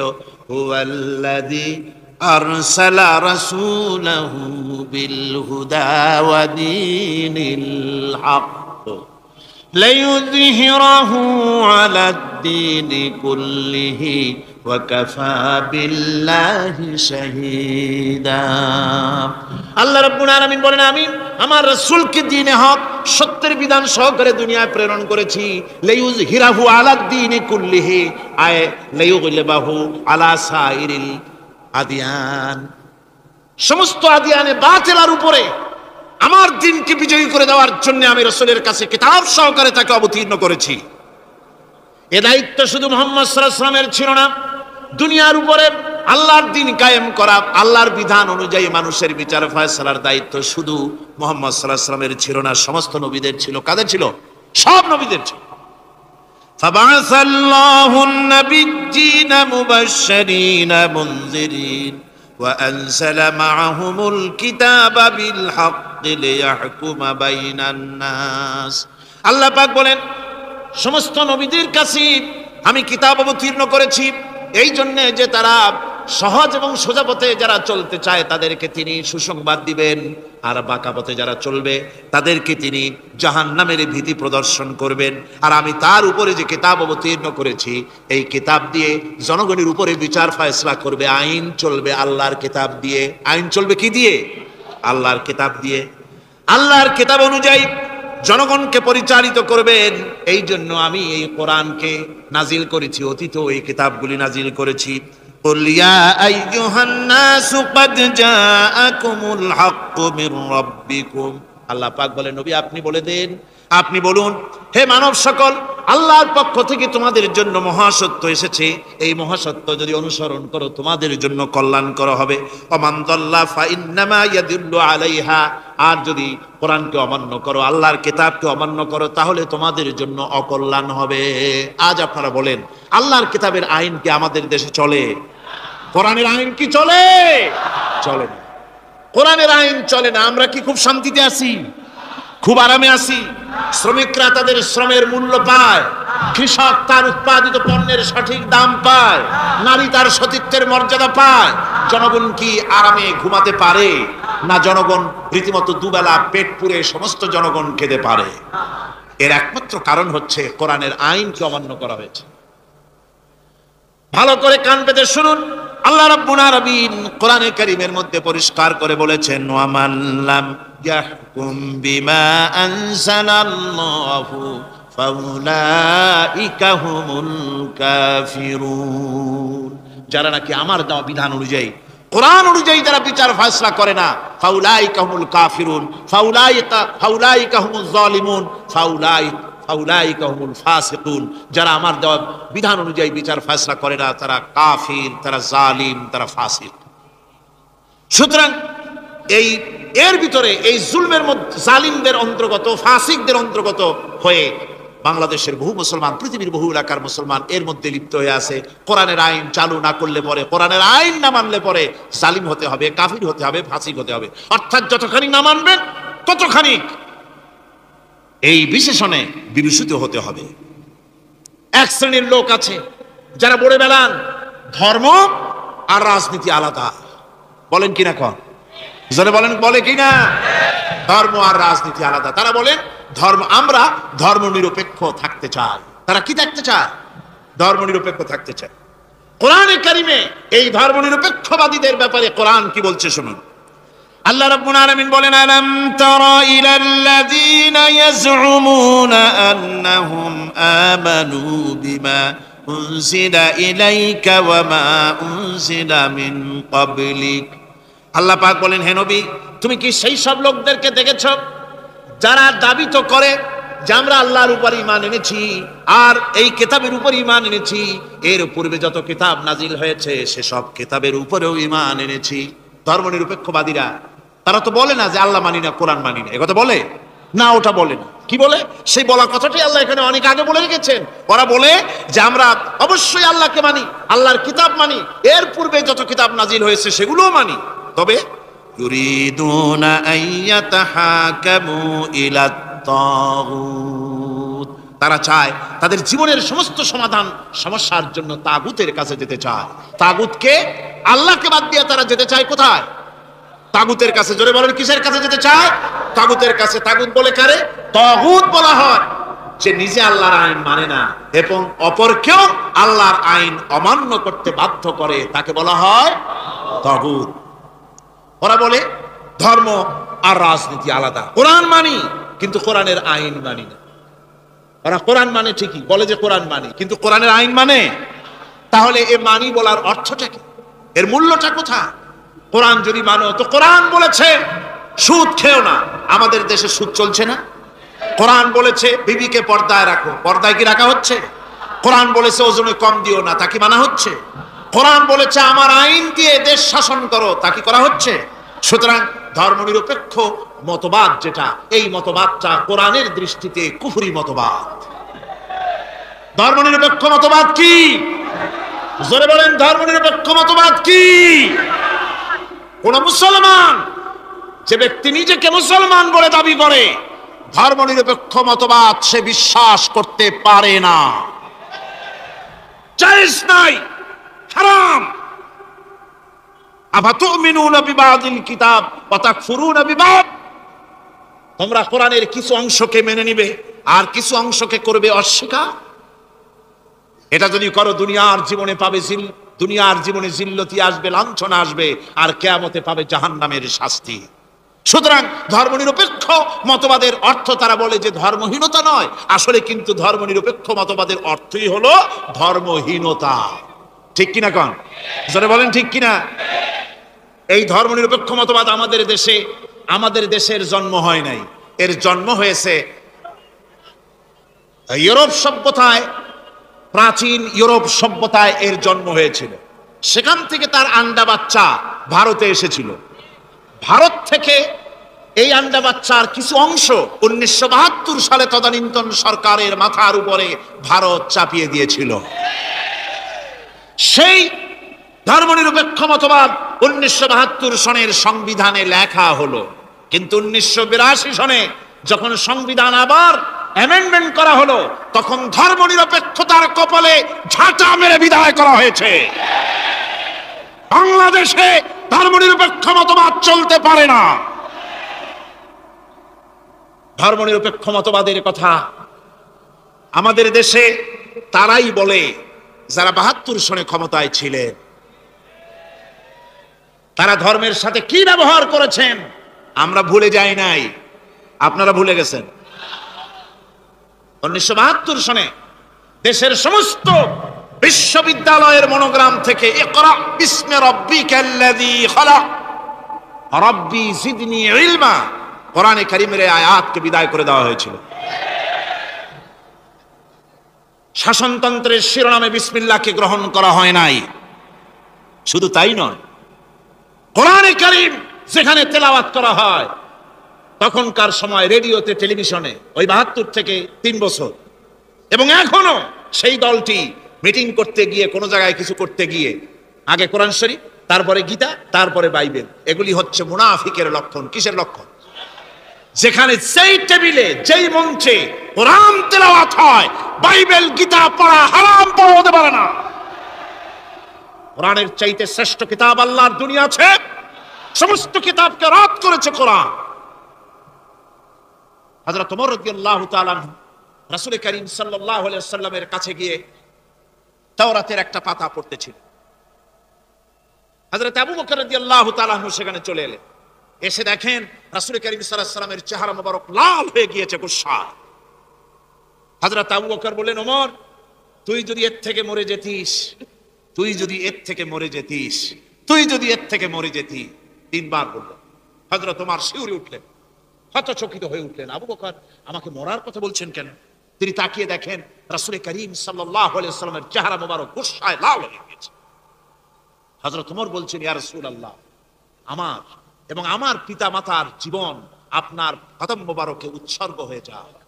আমি অপরাধ করেছি, কি অন্যায় করেছি হুজুর আমাকে বলুন। হুজুর বলছেন, ওমর,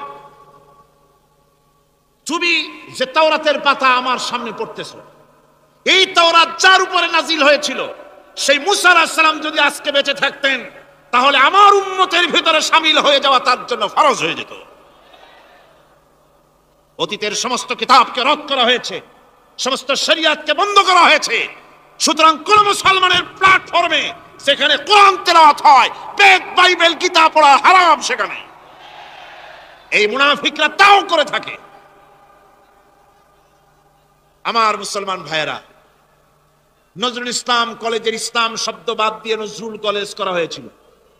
সলিমুল্লাহ মুসলিম হলের মুসলিম শব্দ বাদ দিয়ে শুধু সলিমুল্লাহ হল করা হয়েছিল।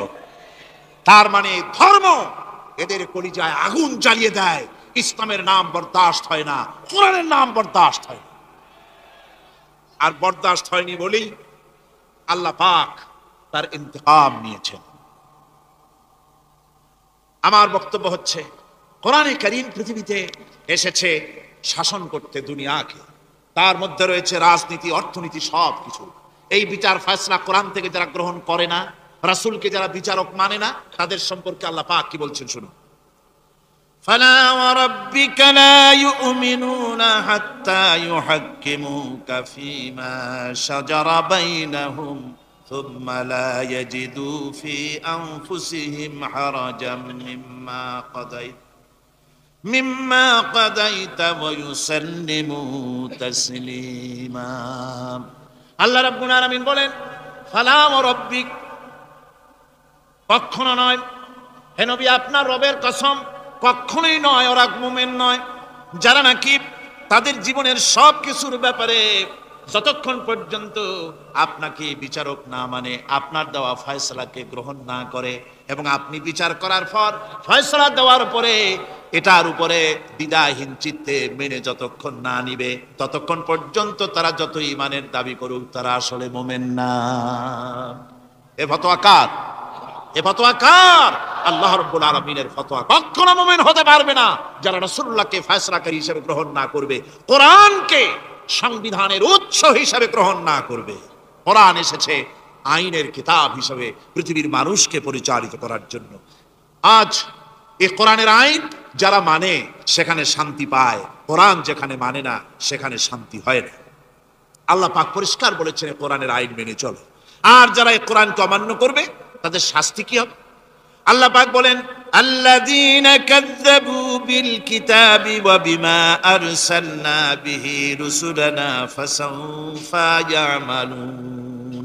আল্লাহ পাক বলেন, আমি যে কিতাব নাজিল করেছি, এই কিতাবকে যারা মিথ্যা মনে করে, কিতাবকে যারা অস্বীকার করে, কোরআনের আইন যারা মানে না, আমি যে রাসূলের উপরে যা নাজিল করেছি সেগুলির উপরে যারা ঈমান আনে না, এগুলিকে যারা মানে না, তাদের জন্য এর পরিণতি তারা খুব শীঘ্রই টের পাবে। খুব শীঘ্রই তাদেরকে পরিণতি দেওয়া হবে। কিয়ামতের দিন তাদেরকে আল্লাহ রাব্বুল আলামিন জাহান্নামে প্রবেশ করাবেন। কোরআনের অমান্যকারীদের জায়গা কোথায় হবে? কোথায় হবে তাদের জায়গা? জাহান্নামের ভিতরে হবে। সুতরাং আমরা কোথায় যেতে চাই? জাহান্নামে না জান্নাতে? বেহেশতে যদি যেতে চাই, দুনিয়ায় যদি শান্তি চাই এবং আখিরাতে যদি মুক্তি পেতে চাই, তাহলে আমাদেরকে কোরআনের আইনকে মানতে হবে। কিসের আইন মানা লাগবে? কোরআনের আইন মানতে হবে। কোরআনে কারীমের নাজিল হলো, আল্লাহ পাক যে কোরআন আমাদের শিখালেন, আর রহমান আল্লামাল কোরআন, যে কোরআন তিনি আমাদের শিখালেন।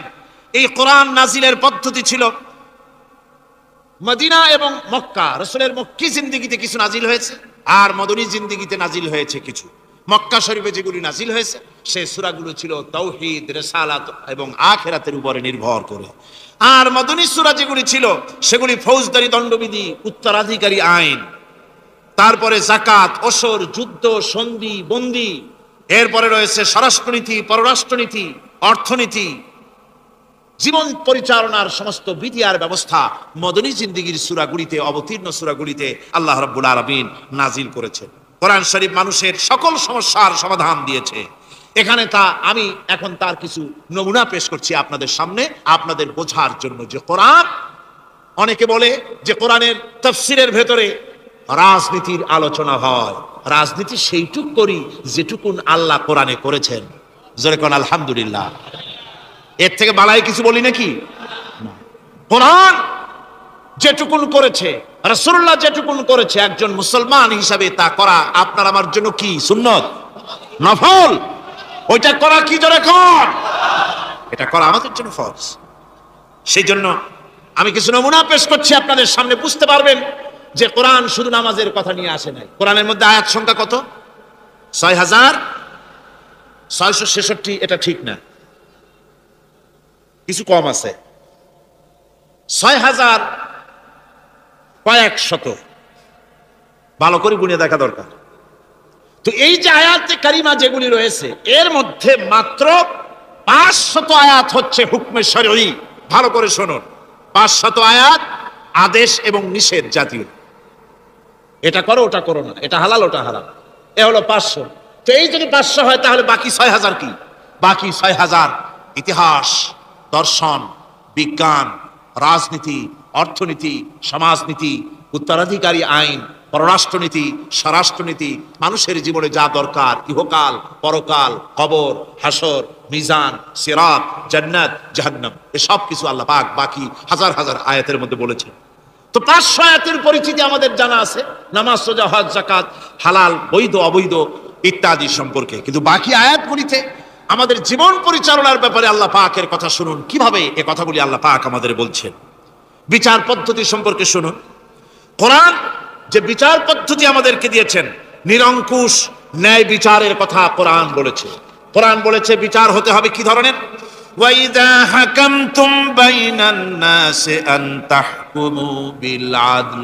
কোরআন শরীফ বলেছে তোমরা যখন লোকদের মাঝে বিচার ফয়সালা করবে তখন অবশ্যই সুবিচার করবে, জাস্টিস, ন্যায় বিচার করবে। এই ন্যায় বিচার করতে গিয়ে তোমার সামনে যদি বিজাতীয় কোনো লোক আসামি হয়ে দাঁড়ায়, অমুসলিম, তখন বিচারটা কিভাবে করবে? কোরআনে কারীম বলছি ওয়ালা ইয়াজরিমান্নাকুম শানাআনু কওমিন আলা আল্লা তা'দিলু। কোন বিশেষ শ্রেণীর বিচার কাজ করতে গিয়ে, কোন বিশেষ শ্রেণী বা জাতির বিচার কার্য পরিচালনা করতে গিয়ে তাদের প্রতি বিদ্বেষ যেন তাদেরকে, তুমি যেন জুলুম করে না বসো, তখন যেন তুমি ইনসাফ করতে পারো, তাদের উপরে জুলুম করবে না।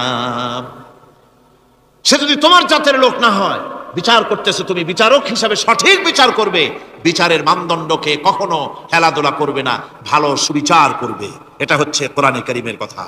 আর আত্মীয় স্বজনের বিচার সম্পর্কে বলা হচ্ছে যে তোমরা বিচার নিয়ে, সুবিচার নিয়ে তোমরা দাঁড়াও, দণ্ডায়মান হও সুবিচার নিয়ে। মুসলমানেরা তোমরা যখন বিচার করবে তখন এই বিচার করতে গিয়ে ওয়ালাউ আলা আনফুসিকুম আবিল ওয়ালিদাইনি ওয়াল আকরাবিন, সে যদি তোমার নিজের বিরুদ্ধেও যায় বিচার, তা যদি তোমার সন্তান সন্ততি, ভাই ব্রাদার, মা বাপ ইত্যাদির বিরুদ্ধেও যদি চলে যায়, ইয়াকুন গানিয়ান আও ফাকিরান, যদি সে গরিব হয়, যদি সে ধনীও হয়, বিচারের বেলায় কোনো রকম তারতম্য করবে না, আপন হোক পর হোক, বিচার করতে হবে সঠিক। এটা কার কথা?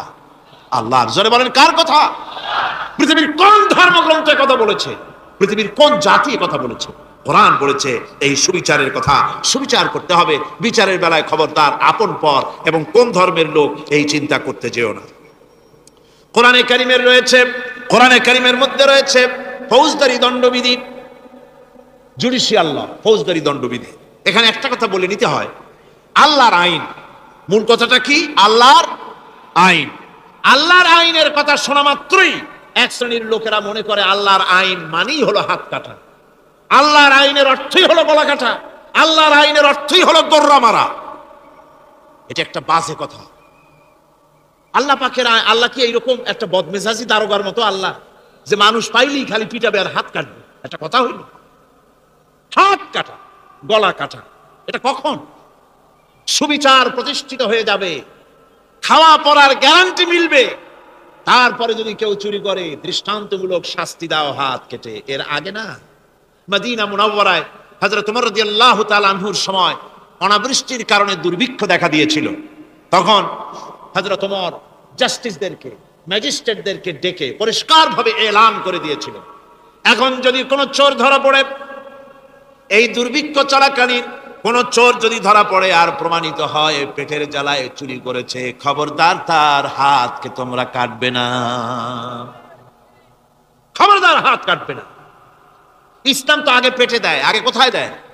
পেটে, তারপরে দেয় পিঠে, আগে দেয় না। মানুষের খাওয়া পড়া, শিক্ষা, চিকিৎসা, বাসস্থান সবটার গ্যারান্টি দেওয়া হয়। মদিনায় যখন এই গ্যারান্টি এসে গেল, চোরের হাত কাটা আইন মক্কায় নাজিল হয় নাই, নাজিল হয়েছে মদিনা মুনাওয়ারায় রাসূলের মদনী জিন্দেগিতে। কোন সময়? যখন রাসূলুল্লাহ প্রেসিডেন্ট। রাসূলুল্লাহ কি? যখন রাসূলুল্লাহ কি রাষ্ট্রপতি, সেই সময় মানুষ দরজা খুলে ঘুমাবার সুযোগ পেল, খাওয়া পড়া, শিক্ষা, চিকিৎসা, বাসস্থানের গ্যারান্টি পেল। এই সময় আল্লাহ রাব্বুল আলামিন তিনি যখন দেখলেন ইসলামী সমাজ ব্যবস্থা কোরআনের আইনের মাধ্যমে মানুষ সব রকমের নিরাপত্তা লাভ করেছে, পেটের সমস্যার সমাধান হয়ে গেছে, তখন আল্লাহ আইন জারি করলেন, আস-সারিকু ওয়াস-সারিকাতু ফাকতাউ আইদিয়াহুমা, চোর পুরুষ হোক আর নারী হোক উভয়ের হাত কেটে দাও। পুরুষ হোক আর নারী হোক এখন উভয়ের হাত কেটে দাও। দৃষ্টান্তমূলক শাস্তি হোক, যাতে করে এই চুরি আর কেউ না করে। পেটে খাবার আছে, চাকরি আছে, ওষুধ আছে, শিক্ষা আছে, থাকার মতো জায়গা আছে, এখন চুরি করো কেন? তাহলে বোঝা যাবে এটা নেশায় পরিণত হয়েছে। কি হয়েছে? নেশা। তখন তো আর চোরকে বসায় সেলুট মারা আর যাবে না, এখন হাতটা কাটিয়া একটা শাস্তি দিয়ে দাও। আমাদের দেশে কিন্তু চোরের হাত কাটা আইনের ব্যাপারে কোন চোরেরা আজ পর্যন্ত মিছিল করে না। বাংলাদেশের কোন ছোট ছোট চোর, যেমন তাল চোর, বেল চোর, কচু চোর, ছাতি চোর, জুতা চোর, আরো যত ছোট ছোট চোর, এই সব চোরেরা কি কোনোদিন মিছিল করেছে যে চোরের হাত কাটা আইন মানি না, মানবো না? বলেছে কেউ? কিন্তু এই আইনের বিরুদ্ধে সোচ্চার কারা? কোন চোরেরা? নিশ্চয়ই ছোট চোরেরা, বড় চোর যারা তাল বেল চুরি করে না, বরং কলমের খোঁচা দিয়া সরকারের, জনগণের লক্ষ কোটি কোটি টাকা পকেটস্থ করেন মেহেরবানি করে। ওইসব তারা মনে করেন যদি এই আইন চালু হয়ে যায় তাহলে তালচোর বেলচোরের তো কোনো ক্ষতি নাই, ইসলামী রাষ্ট্র চালু হলে পরে তো সকলের পেটে ভাত আসবে, ওই তাল বেল আর চুরি করা লাগবে না, তাদের তো সুবিধা। কিন্তু মুসিবতটা তো আমাদের হবে।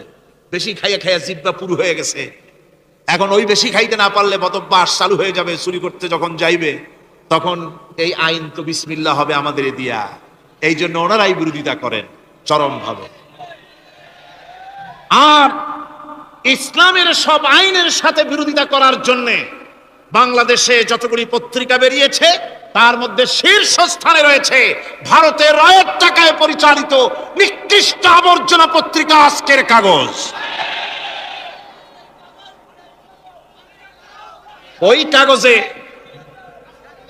এই কাগজের একটা প্রবন্ধ লেখা হয়েছে আজ। সেই প্রবন্ধে লেখা হয়েছে ধর্মভিত্তিক রাজনীতি এমনি এমনি নিষিদ্ধ করা যাবে না, সম্ভব হবে না, এটাকে একেবারে গোড়া থেকে উপড়ে ফেলে দিতে হবে। মাওবাড়ির আবদার, ভারতের টাকা নিয়ে লাফালাফি করছে আজকে তারা। বাংলাদেশ থেকে ধর্মভিত্তিক রাজনীতি নিষিদ্ধ ঘোষণার জন্য পায়তারা চালাচ্ছে এই পত্রিকার মাধ্যমে। এই পত্রিকার একমাত্র কাজ গোটা জাতিসত্তাকে দ্বিধা বিভক্ত করা, ইসলামের বিরুদ্ধে ইয়াং জেনারেশনকে খেপিয়ে তোলার জন্য আদা পানি খেয়ে লেগেছে। ধর্মভিত্তিক রাজনীতি নিষিদ্ধ ঘোষণা করার জন্য আপ্রাণ প্রচেষ্টা চালাচ্ছে। সংসদে পর্যন্ত এই বক্তব্য উঠানো হয়েছে। তাই না? সংসদে উত্থাপিত হয়েছে ধর্মভিত্তিক রাজনীতি নিষিদ্ধ ঘোষণা করতে হবে। আমি বলেছি ধর্মভিত্তিক রাজনীতি নিষিদ্ধ ঘোষণা করে ফেলেছিল রাশিয়া।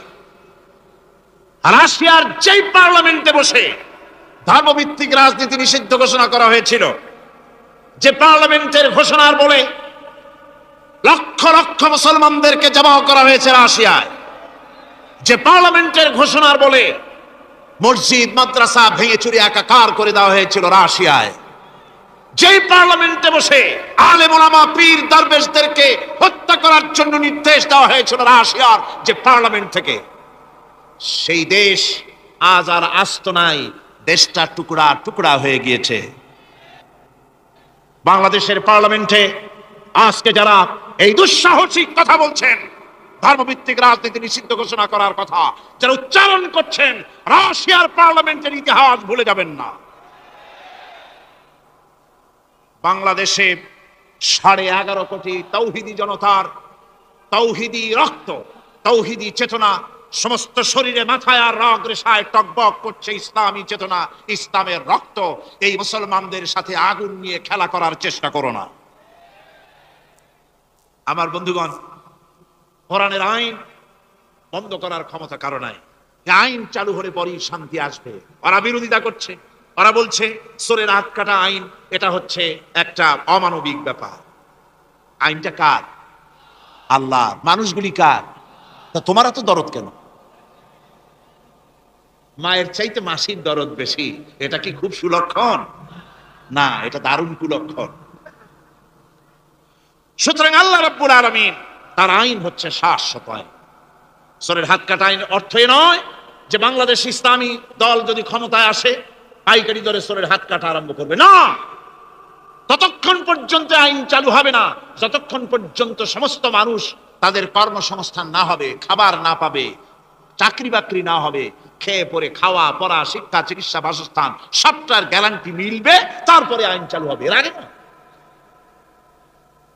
আল্লাহ রাব্বুল আলামিন ফৌজদারি দণ্ডবিধির আওতার ভিতরে চোরের কি শাস্তি হবে তা বললেন, নরহত্যার শাস্তি কি হবে তাও আল্লাহ পাক এখানে বলছেন, ইয়া আইয়ুহাল্লাযীনা আমানু কুতিবা আলাইকুমুল কিসাসু ফিল কাতলা।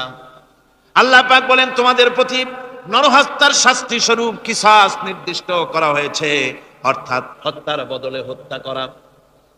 একজন মানুষ আর একজন মানুষকে হত্যা করেছে, কোরআনের আইন হচ্ছে ওকেও হত্যা করে। কি সুন্দর আইন, সুবহানাল্লাহ পড়েন। তাহলে কি হবে?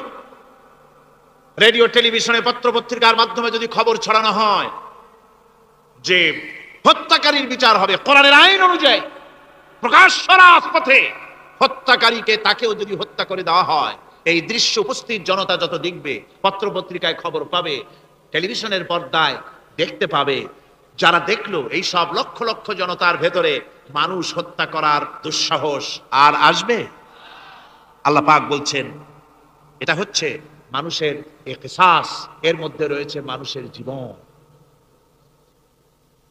এরপরে নরহত্যার শাস্তি আল্লাহ পাক এভাবে কোরআনে কারীমের মধ্যে বললেন। জিনার শাস্তি, আয-যানিয়াতু ওয়াজ-যানি ফাজলিদু কুল্লা ওয়াহিদিন মিনহুমা মিআতা জালদা। আল্লাহ রাব্বুল আলামিন বলেন জিনাকারিনী পুরুষ, জিনাকারিনী নারী আর জিনাকারা পুরুষ, তাদের শাস্তি হচ্ছে উভয়কে 100 করে দৌড়া মারা, প্রাণদণ্ড দিয়ে দেওয়া। এই শাস্তি যদি হয় জিনা বন্ধ হয়ে যাবে, বিবাহ সহজ হবে। ইসলামী রাষ্ট্র হলে পরে জিনা করা কঠিন হবে, বিবাহ করা সহজ হয়ে যাবে। এটা হচ্ছে কোরআনের আইনের সুন্দর বিধান।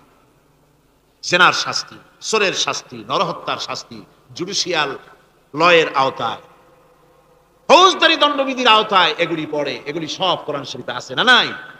আছে কি না? তাহলে কি করে আপনি বলবেন আপনি ধর্ম নিরপেক্ষ? আপনি শুধু ধর্ম আপনার ব্যক্তিগত ব্যাপার আর রাজনীতি একটা আলাদা ব্যাপার। এবারে আল্লাহ রাব্বুল আলামিন মদ পান সম্পর্কে, যারা মদ পান করবে, জুয়া খেলবে যারা, তাদের সম্পর্কে মদ্যপায়ীদের ব্যাপারে আল্লাহ পাক বলছেন ইন্নামাল খামরু ওয়াল মাইসিরু ওয়াল আনসাবু ওয়াল আজলামু রিজসুম মিন আমালিশ শাইতানি ফাজতানিবুহু। আল্লাহ পাক বলেন নিঃসন্দেহে মদ, জুয়া এবং পাশা এই সমস্ত খেলাকে, এই সমস্ত জিনিসকে নাপাক ঘোষণা করা হয়েছে। এগুলি সব হতেছে শয়তান কর্তৃক উদ্ভাবিত নোংরা কাজ। এগুলি শয়তানের কাজ। মদ আর জুয়া কার কাজ? যারা বলেন কার কাজ? শয়তানের কাজ। সুতরাং ফাজতানিবুহু, এর থেকে তোমরা ফিরে থাকো। আল্লাহ বলছেন মদ এবং জুয়া মানুষকে আল্লাহর জিকির থেকে ফিরায় রাখে। ফাহাল আনতুম মুনতাহুন, এগুলি শোনার পরেও কি তোমরা এর থেকে ফিরে থাকবে না? এবার আল্লাহ রাব্বুল আলামিন ওজনে কম দেওয়া সম্পর্কে বলছেন। যারা ব্যবসায়ী, অনেক ব্যবসায়ী আছে, ব্যবসা করতে গিয়ে ধর্ম ব্যক্তিগত ব্যাপার, ব্যবসার মধ্যে ধর্ম নিতে চাই না। কয় যে ধর্ম দারুণ পবিত্র জিনিস, এত পবিত্র, শুধু মসজিদে থাকবে, শুধু মাদ্রাসায় থাকবে, আমার জীবনের বিস্তীর্ণ অঙ্গনে ধর্ম ঢুকতে পারবে না। তার মানে ভাবখানা এই, আল্লাহ এবং রসুলকে বলে দেওয়া হচ্ছে, হে আল্লাহ হে রসুল, তোমাদের উপরে 144 জারি করে দিলাম, শুধু মসজিদে আর খানকায় থাকো, মাদ্রাসায় থাকো, আমাদের জীবনের বিস্তীর্ণ অঙ্গনে তোমাদের কোনো প্রবেশের অধিকার নাই। জোরে কর নাউজুবিল্লাহ। আল্লাহ পাক মানুষের জীবনের সকল ক্ষেত্রে আইন চলবে আল্লাহ। ইনিল হুকমু ইল্লা লিল্লাহ, আইন চলবে কার? ওই আল্লাহ রাব্বুল আলামিন বলেন ওজনে কম দিও না। ওয়াউফুল কাইলা ইযা কিলতুম ওয়াজনু বিল কিসতাসিল মুস্তাকিম। মেপে যখন কোন জিনিস দিবে পরিমাপে কম দিবে না, ওজন করে যখন দিবে ওজনেও কম দিবে না। আল্লাহ পাক কোরআনে কারীমের মধ্যে সুন্দর করে সব কথা বলে দিলেন। ওজনে কম করো না, পরিমাপে কম করো না, সঠিকভাবে এটাকে দিও। এতিমের মাল সম্পর্কে কোরআন বলছে ওয়ালা তাকরাবু মালাল ইয়াতীমি ইল্লা বিল্লাতী হিয়া আহসান। এতিমের মাল ভক্ষণ করা তো দূরের কথা, এর নিকটবর্তী হয় না। তবে হ্যাঁ, এতিম বয়সপ্রাপ্ত হওয়া পর্যন্ত যদি আমানত রাখো সেটা ভিন্ন কথা, কিন্তু এতিমের মালকে ভক্ষণ করো না অবৈধভাবে। এতিমের মালের সুরক্ষার জন্য আল্লাহ পাক বলে দিলেন। অশ্লীলতা সম্পর্কে, আজকে সমাজে অশ্লীলতা চলছে, বেহায়ামি, নগ্নতা চলছে, এ সম্পর্কে আল্লাহ পাক বলছেন কুল ইন্নামা হাররামা রাব্বিয়াল ফাওয়াহিশা মা যাহারা মিনহা ওয়া মা বাতান। আল্লাহ পাক বলেন, হে নবী আপনি বলে দেন, আমার প্রভু নিঃসন্দেহে প্রকাশ্য এবং অপ্রকাশ্য সব রকমের নির্লজ্জতা এবং পাপাচারকে নিষিদ্ধ ঘোষণা করেছেন, হারাম করে দিয়েছেন। প্রকাশ্য এবং অপ্রকাশ্য সব রকমের পাপাচারকে, নির্লজ্জতাকে আল্লাহ পাক নিষেধ করেছেন।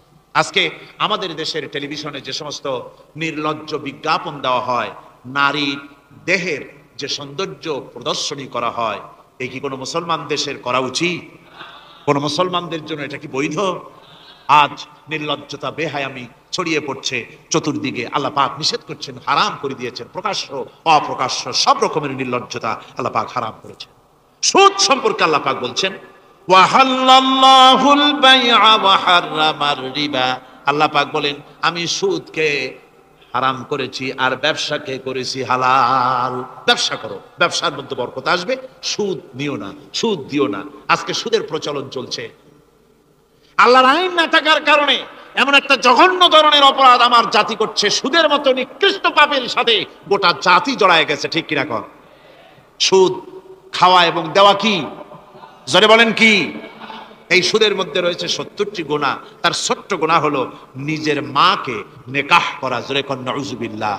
এই মারাত্মক গুনাহ গোটা জাতি জড়িয়ে আছে।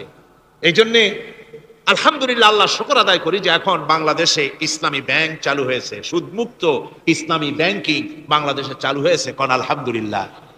এতদিন সুদী ব্যাংকে লেনদেন করেছেন, তার না হয় একটা জবাব দিতে পারবেন কিয়ামতের দিন যে আল্লাহ সুদমুক্ত ব্যাংক ছিল না, করবোটা কি? এই টাকা পয়সা নিয়ে বিপদে পড়ে গেছিলাম, চোরে নেবে, ডাকাতে নেবে, জীবন যাবে, তাই সুদী ব্যাংকে পয়সা রাখছিলাম। হয়তো একটা জবাব, খোড়া অজুহাত খাড়া করতে হয়তো বা পারবেন।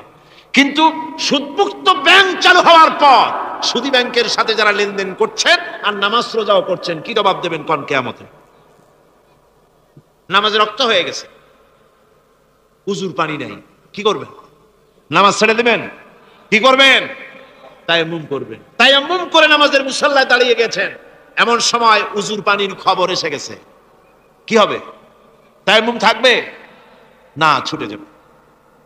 ইসলামী ব্যাংক ছিল না বলে সুদী ব্যাংকগুলিকে তায়াম্মুমের মতো ব্যবহার করেছেন, কিন্তু ইসলামী ব্যাংক এসে গেছে, উজুর পানি এসে গেছে। এখন যদি সুদী ব্যাংকের সঙ্গে লেনদেন চালু রাখেন, মনে রাখবেন অবশ্যই কিয়ামতের দিন আল্লাহর দরবারে আসামির কাঠ গড়ায় দাঁড়াতে হবে। সুদের টাকা দিয়া গার্মেন্টস ফ্যাক্টরি করা হচ্ছে। উদ্বোধনের দিনে মৌলভী সাহেব, তাও পাওয়া যায়, অসুবিধা হয় না। মিলাদের দাওয়াত হয়েছে, কোন টাকা দিয়ে বানাইছে তা জানার দরকার কি, কিছু পয়সা তো হবে। মিলাদ পড়তে গেলেন, কোরআন তেলাওয়াত করলেন, দোয়া করলেন, বরকতের জন্য দোয়া করলেন। কোন জায়গায় বসে তেলাওয়াত করলেন আপনি? কার নামে দরুদ পড়লেন? কোন জায়গায় পড়লেন যে সুদের টাকা দিয়ে ঘরটা তৈরি হলো, আল্লাহর সাথে বাগাওয়াত করা হলো? আবার সেখানে সাইনবোর্ড লাগায়, হাযা মিন ফাদলি রাব্বি, এটা আমার প্রভুর অনুগ্রহ। নাউযুবিল্লাহ, প্রভুর অনুগ্রহ সুদের টাকা দিয়ে ঘর বানানো। কবি বলছেন, ये इमारत बनी है सूद से आए मेरे मुरब्बी, ये इमारत बनी है सूद से आए मेरे मुरब्बी, और उस पे लिखा है हादा मिन फضل रब्बी। এই বিল্ডিং তৈরি হয়েছে সুদের টাকা দিয়ে। আর কি ভাগ্যের বিড়ম্বনা, কি পরিহাস! সেই সুদের টাকার বিল্ডিং এর উপরে লেখা হচ্ছে হাদা মিন ফাদলি রাব্বি, এটা আমার আল্লাহর অনুগ্রহ।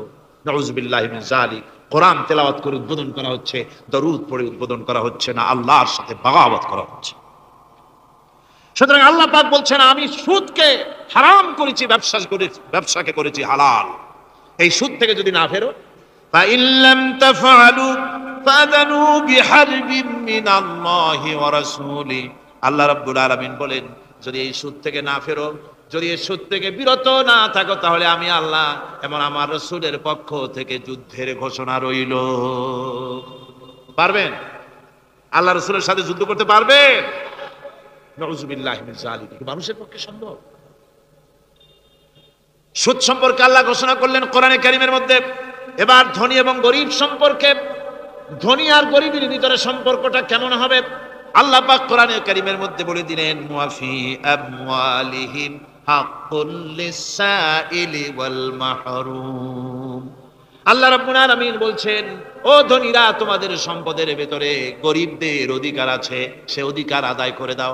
একথা বলা হলো না গরিবরা তোমাদের করুণার পাত্র, দয়া করে তাদের কিছু দাও, একথা আল্লাহ বলেন নাই। বললেন, ধনীরা শুনে রাখো, তোমাদের সম্পদে গরিবদের অধিকার আছে, অধিকার তাদের ফিরিয়ে দাও। এরপর আল্লাহ পাক বললেন, কাইলা ইয়াকুনা দুনাতাম বাইনাল আগনিয়াই মিনকুম, তোমাদের সম্পদগুলি যেন তোমাদের ধনশালী লোকদের হাতে যেন পুঞ্জীভূত না হয়ে যায়। দেশের সমস্ত সম্পদ গুটি কতক লোকের হাতে যেন পুঞ্জীভূত না হয়, বরং তার যাকাত, ফিতরা, সাদকা, এককালীন দান ইত্যাদির মাধ্যমে জনগণের কাছে যেন তা পৌঁছে যায়, এক জায়গায় যেন পুঞ্জীভূত হয়ে না থাকে। এভাবে করে আল্লাহ পাক মানুষের জীবনের সাথে সম্পৃক্ত কথাগুলি বলছেন। রাষ্ট্র ব্যবস্থা সম্পর্কে বলছেন, ওয়া আমরুহুম শুরা বাইনাহুম, রাষ্ট্র পরিচালনা করতে গিয়ে তাদের সাথে পরামর্শ ভিত্তিক রাষ্ট্র চালাও, স্বৈরাচার হয়ে ক্ষমতায় বসে থেকো না, ইচ্ছে মাফিক দেশ চালায়ও না, ডিক্টেটর হয়েও না, পরামর্শ ভিত্তিক দেশ পরিচালনা করো। এভাবে করে আল্লাহ রাব্বুল আলামিন রাষ্ট্রপ্রধানকে বললেন, ওয়াশাবিরুহুম ফিল আমর, প্রত্যেকটি ব্যাপারে, রাষ্ট্রের সব ব্যাপারে তাদের সঙ্গে পরামর্শ করে নাও, পরামর্শ সবার সঙ্গে পরামর্শ করে পরামর্শের ভিত্তিতে কাজ করো, এমনি স্বৈরাচার হিসাবে কাজ করো না। কোরআন প্রবর্তিত সমাজ সকল নাগরিকের মৌলিক অধিকারের গ্যারান্টি দিয়েছে, জোরে কোন সুবহানাল্লাহ। এখন আমি যে কথাগুলি বলবো, এই কথাগুলি শুধু মুসলমানদের জন্য নয়, হিন্দু, মুসলমান, খ্রিস্টান, বৌদ্ধ, নারী, পুরুষ, সাদা, কালো, বর্ণ, ভাষা, দল, মত নির্বিশেষে সমস্ত মানুষের জন্য নাগরিক অধিকারের গ্যারান্টি দিচ্ছে কে? আল্লাহ পাক। জোরে বলেন, কে দিচ্ছেন? আল্লাহ পাক। আল্লাহ পাক জীবনের নিরাপত্তা দিচ্ছেন। কোরআনের আইন যদি চালু হয়, নাগরিকদের জীবনের নিরাপত্তা লাভ হবে। জোরে কোন সুবহানাল্লাহ। কিভাবে হবে? আল্লাহ রাব্বুল আলামিন বলেন, ওয়ালা তাকতুলুন নাফসাল্লাতী হারামাল্লাহু ইল্লা বিল হক। আল্লাহ পাক বলছেন, যে জীবনকে আল্লাহ হারাম সম্মানী করেছেন, ন্যায় ব্যতীত তাকে খবরদার হত্যা করো না, মানুষকে হত্যা করো না। খবরদার হত্যা করো না।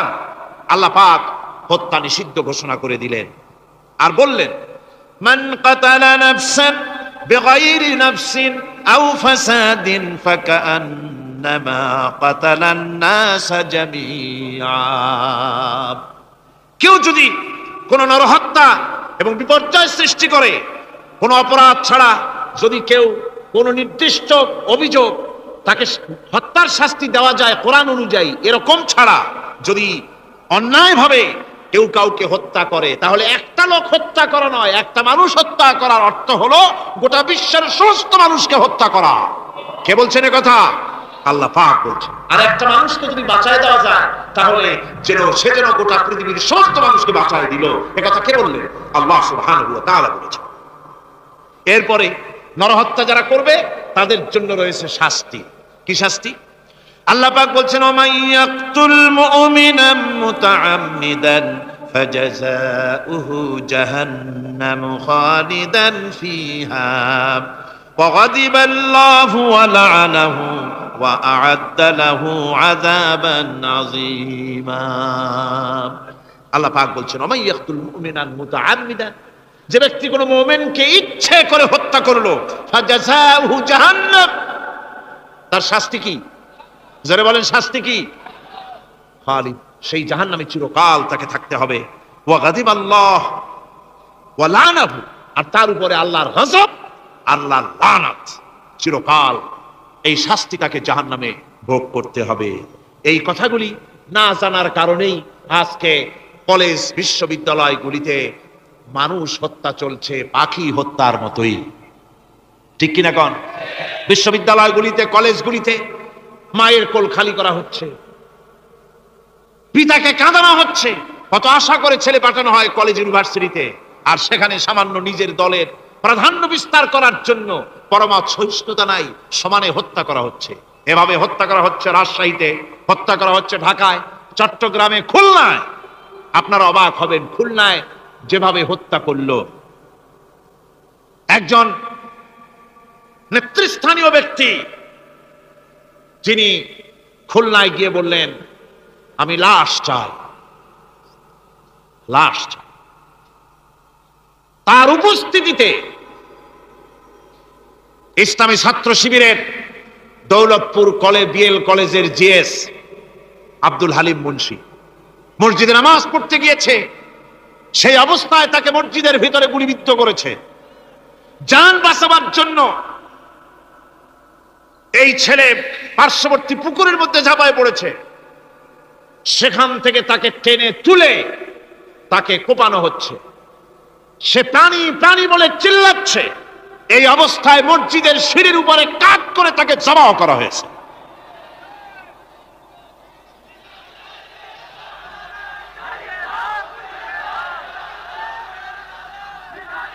এরপরে খুলনা আলিয়া মাদ্রাসার ছাত্র, এতিম ছাত্র, দুপুর বেলায় খানা খেতে বসেছে। সেই খানা খাওয়া অবস্থায় তাকে গুলি করে ছোরা দিয়ে কুপিয়ে কুপিয়ে তাকে দুনিয়া থেকে বিদায় করা হয়েছে। এভাবে প্রতিটি শিক্ষাঙ্গনে এভাবে মানুষকে মারা হচ্ছে, ছাত্রদেরকে মারা হচ্ছে। যারা মারছে, আমি তাদের উদ্দেশ্যে বলতে চাই, যারা তোমরা মানুষ হত্যা করতেছো, পাখির মতো শিকার করতেছো, মনে রেখো আল্লাহর বিচার দু রকমের হয়। একটা হয় দুনিয়ায়, আর একটা হয় আখিরাতে। দুনিয়ায় তুমি যার সন্তানকে হত্যা করেছো, যার সন্তানকে হত্যা করে যার মা বাপকে কাঁদায়েছো, দুনিয়ার শাস্তিটা এভাবে আল্লাহ তোমাকে দিবেন, তুমিও নিহত হবে। তুমি যাকে হত্যা করেছিলে তার মা বাপ যেমন কেঁদেছে, তোমার মা বাপও তেমন কাঁদবে। তুমি যদি কাউকে হত্যা করে তার স্ত্রীকে বিধবা করে থাকো, তোমাকেও আল্লাহ হত্যা করাবেন এবং তোমার স্ত্রীও বিধবা হবে। তুমি যদি কাউকে হত্যা করে তার সন্তানকে এতিম বানায় থাকো, অবশ্যই তুমিও নিহত হবে, নিহত হবে, আর তোমার সন্তানেরা এতিম হয়ে কাঁদবে, ভিক্ষাও মিলবে না, আল্লাহ এমন করে ছাড়বে। অন্যদেরকে তুমি যদি একটা গুলি করে কারো বুককে ঝাঁঝরা করে থাকো, অসংখ্য গুলি তোমার বুকটাকে ঝাঁঝরা করবে। আল্লাহর কসম, যেভাবে মানুষ মেরেছো এইভাবে এর থেকে নৃশংসভাবে তুমিও মরবে, কোনো সন্দেহ না। আল্লাহর এই বিচার হবে। সুতরাং আল্লাহর এই বিচারের কথা কোরআন থেকে যারা জানে তারা সন্ত্রাস করে না। এই জন্য কলেজ বিশ্ববিদ্যালয় সমূহে সন্ত্রাস হয়, মাদ্রাসাগুলিতে সন্ত্রাস হয় না বললেই চলে। কথা কি ঠিক বললাম না বাড়ায় বললাম? সন্ত্রাসের কারণে টাইটেল মাদ্রাসা বন্ধ হয়েছে কয়টা বাংলাদেশে? ফাজিল মাদ্রাসা কয়টা? দাখিল কয়টা? ইল্লা মাশাআল্লাহ দুই একটা হতে পারে কোথাও, কিন্তু তা হয় না। কারণ মাদ্রাসায় এই সব কথা পড়ানো হয় যা আমি বললাম। কোরআন থেকে যে কথাগুলি বললাম এগুলি কোথায় পড়ানো হয়? আজকে যদি কলেজ বিশ্ববিদ্যালয় সমূহে কোরআন পড়ানো হতো, তাফসীর পড়ানো হতো, তাহলে বিশ্ববিদ্যালয় থেকে রবীন্দ্রনাথ আর সূর্য সেনের পা চাটা গোলামেরা বের হতো না, শহীদ তিতুমির বেরিয়ে আসতো, টিপু সুলতান বেরিয়ে আসতো, সালাউদ্দিন আইয়ুবী বেরিয়ে আসতো। দুর্ভাগ্যজনক আজ কলেজ বিশ্ববিদ্যালয়গুলিতে আল্লাহর কোরআন পড়ানো হয় না বলে আমাদের পাঠানো সোনার টুকরা ছেলেগুলি কয়লার টুকরা হয়ে ফিরে আসতেছে। বন্ধুগণ, জীবনের নিরাপত্তা দিচ্ছেন আল্লাহ পাক। কোরআনের আইন চালু হলে মানুষকে হত্যা করা হবে না, কেউ কাউকে মারতে পারবে না, মারলে তাকেও নিহত হত্যা করা অবশ্যই হবে। সম্পদের নিরাপত্তা দিচ্ছেন আল্লাহ, গ্যারান্টি। হিন্দু হোক মুসলমান হোক সকলের সম্পদের গ্যারান্টি মিলবে, কেউ কারো সম্পদকে হরণ করবে না, গসব করবে না। কোরআন বলছে ওয়ালা তাকুলু আমওয়ালাকুম বাইনাকুম বিল বাতিল, পরস্পরের সম্পদকে অবৈধভাবে ভক্ষণ করো না। সম্মানের নিরাপত্তা হচ্ছে ইসলামী সমাজ চালু হয়ে গেলে আল্লাহ রাব্বুল আলামিন সম্মানের নিরাপত্তা দিবেন প্রত্যেক নাগরিকের।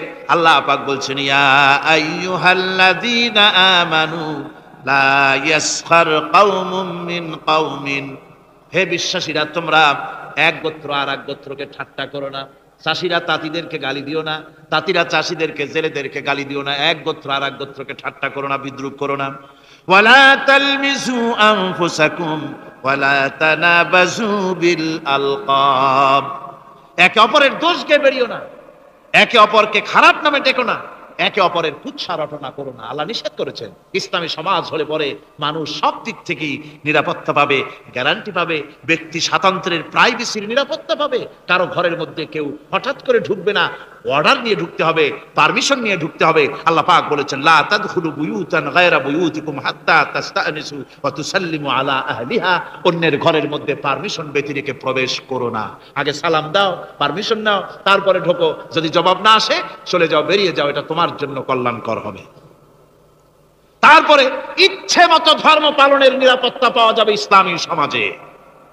কাউকে বাধ্য করা হবে না ইসলাম কবুল করার জন্য, বা অন্য ধর্ম কবুল করার জন্য কাউকে বাধ্য করা হবে না। কোরআনে কারীম বলছে লা ইকরাহা ফিদ্দিন, ধর্মের ব্যাপারে কোনো বাড়াবাড়ি করা যাবে না, কারো উপরে কোনো ধর্মমত চাপিয়ে দেওয়া যাবে না। যার ইচ্ছে তার ইচ্ছে মতো স্বাধীনভাবে তার ধর্মকর্ম পালন সে করতে পারবে।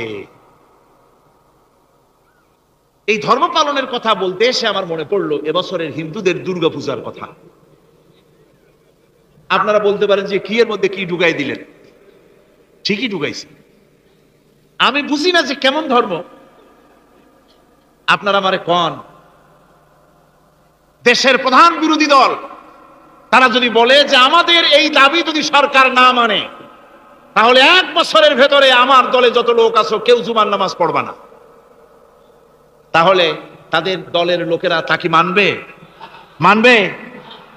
বিএনপি যদি বলে, সরকারে যারা আছে, যে আমাদের এই সমস্ত কথা যদি বিরোধী দল না মানে তাহলে আমার দলের কোন লোক ঈদের নামাজ পড়বে না, শুনবে কেউ? শুনবে না। আমার ভাইরা, কোরআনে কারীমের আলোচনা শেষ দিকে এসেছে। আমরা মুনাজাত করব এখন। মুনাজাতের জন্য দাঁড়ানো ভাইয়েরা এক মুহূর্তে বসে পড়ুন। আজকে আপনাদের জন্য দারুণ সুখবর আছে। আজ কোরআনে কারীমের আলোচনা শুনে, কোরআনে কারীমের প্রতি মুগ্ধ হয়ে, ইসলামের আদর্শে উদ্বুদ্ধ হয়ে 5 জন অমুসলিম ভাই ইসলাম কবুল করতে এসেছে।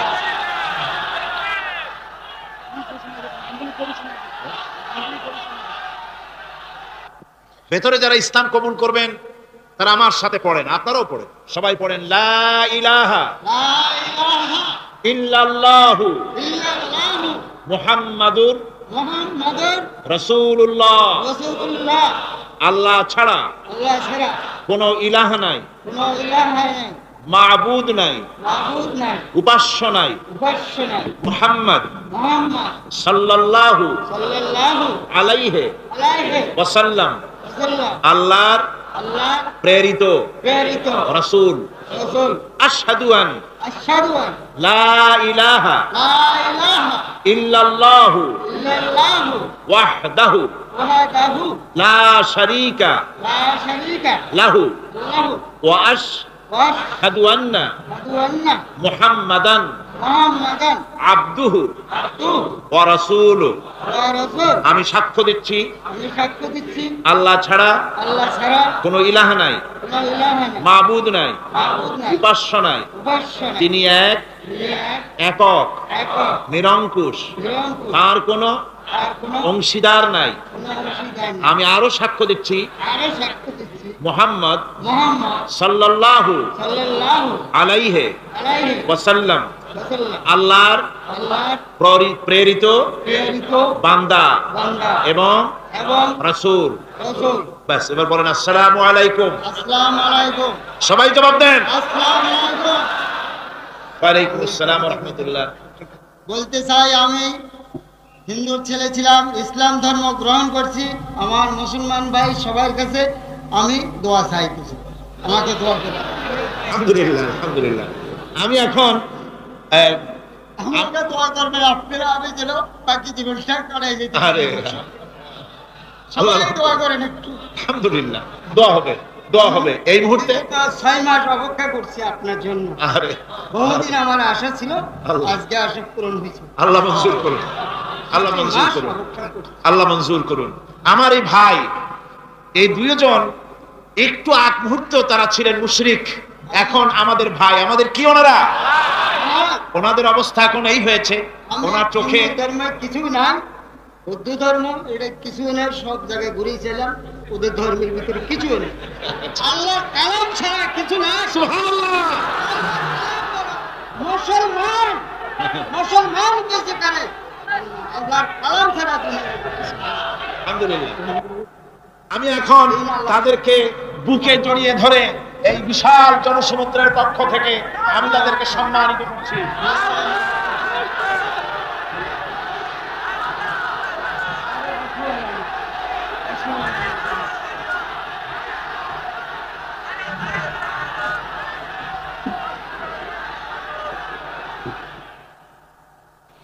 আমরা মুনাজাত করব, আল্লাহর কাছে দোয়া করব। আল্লাহুম্মা আমিন।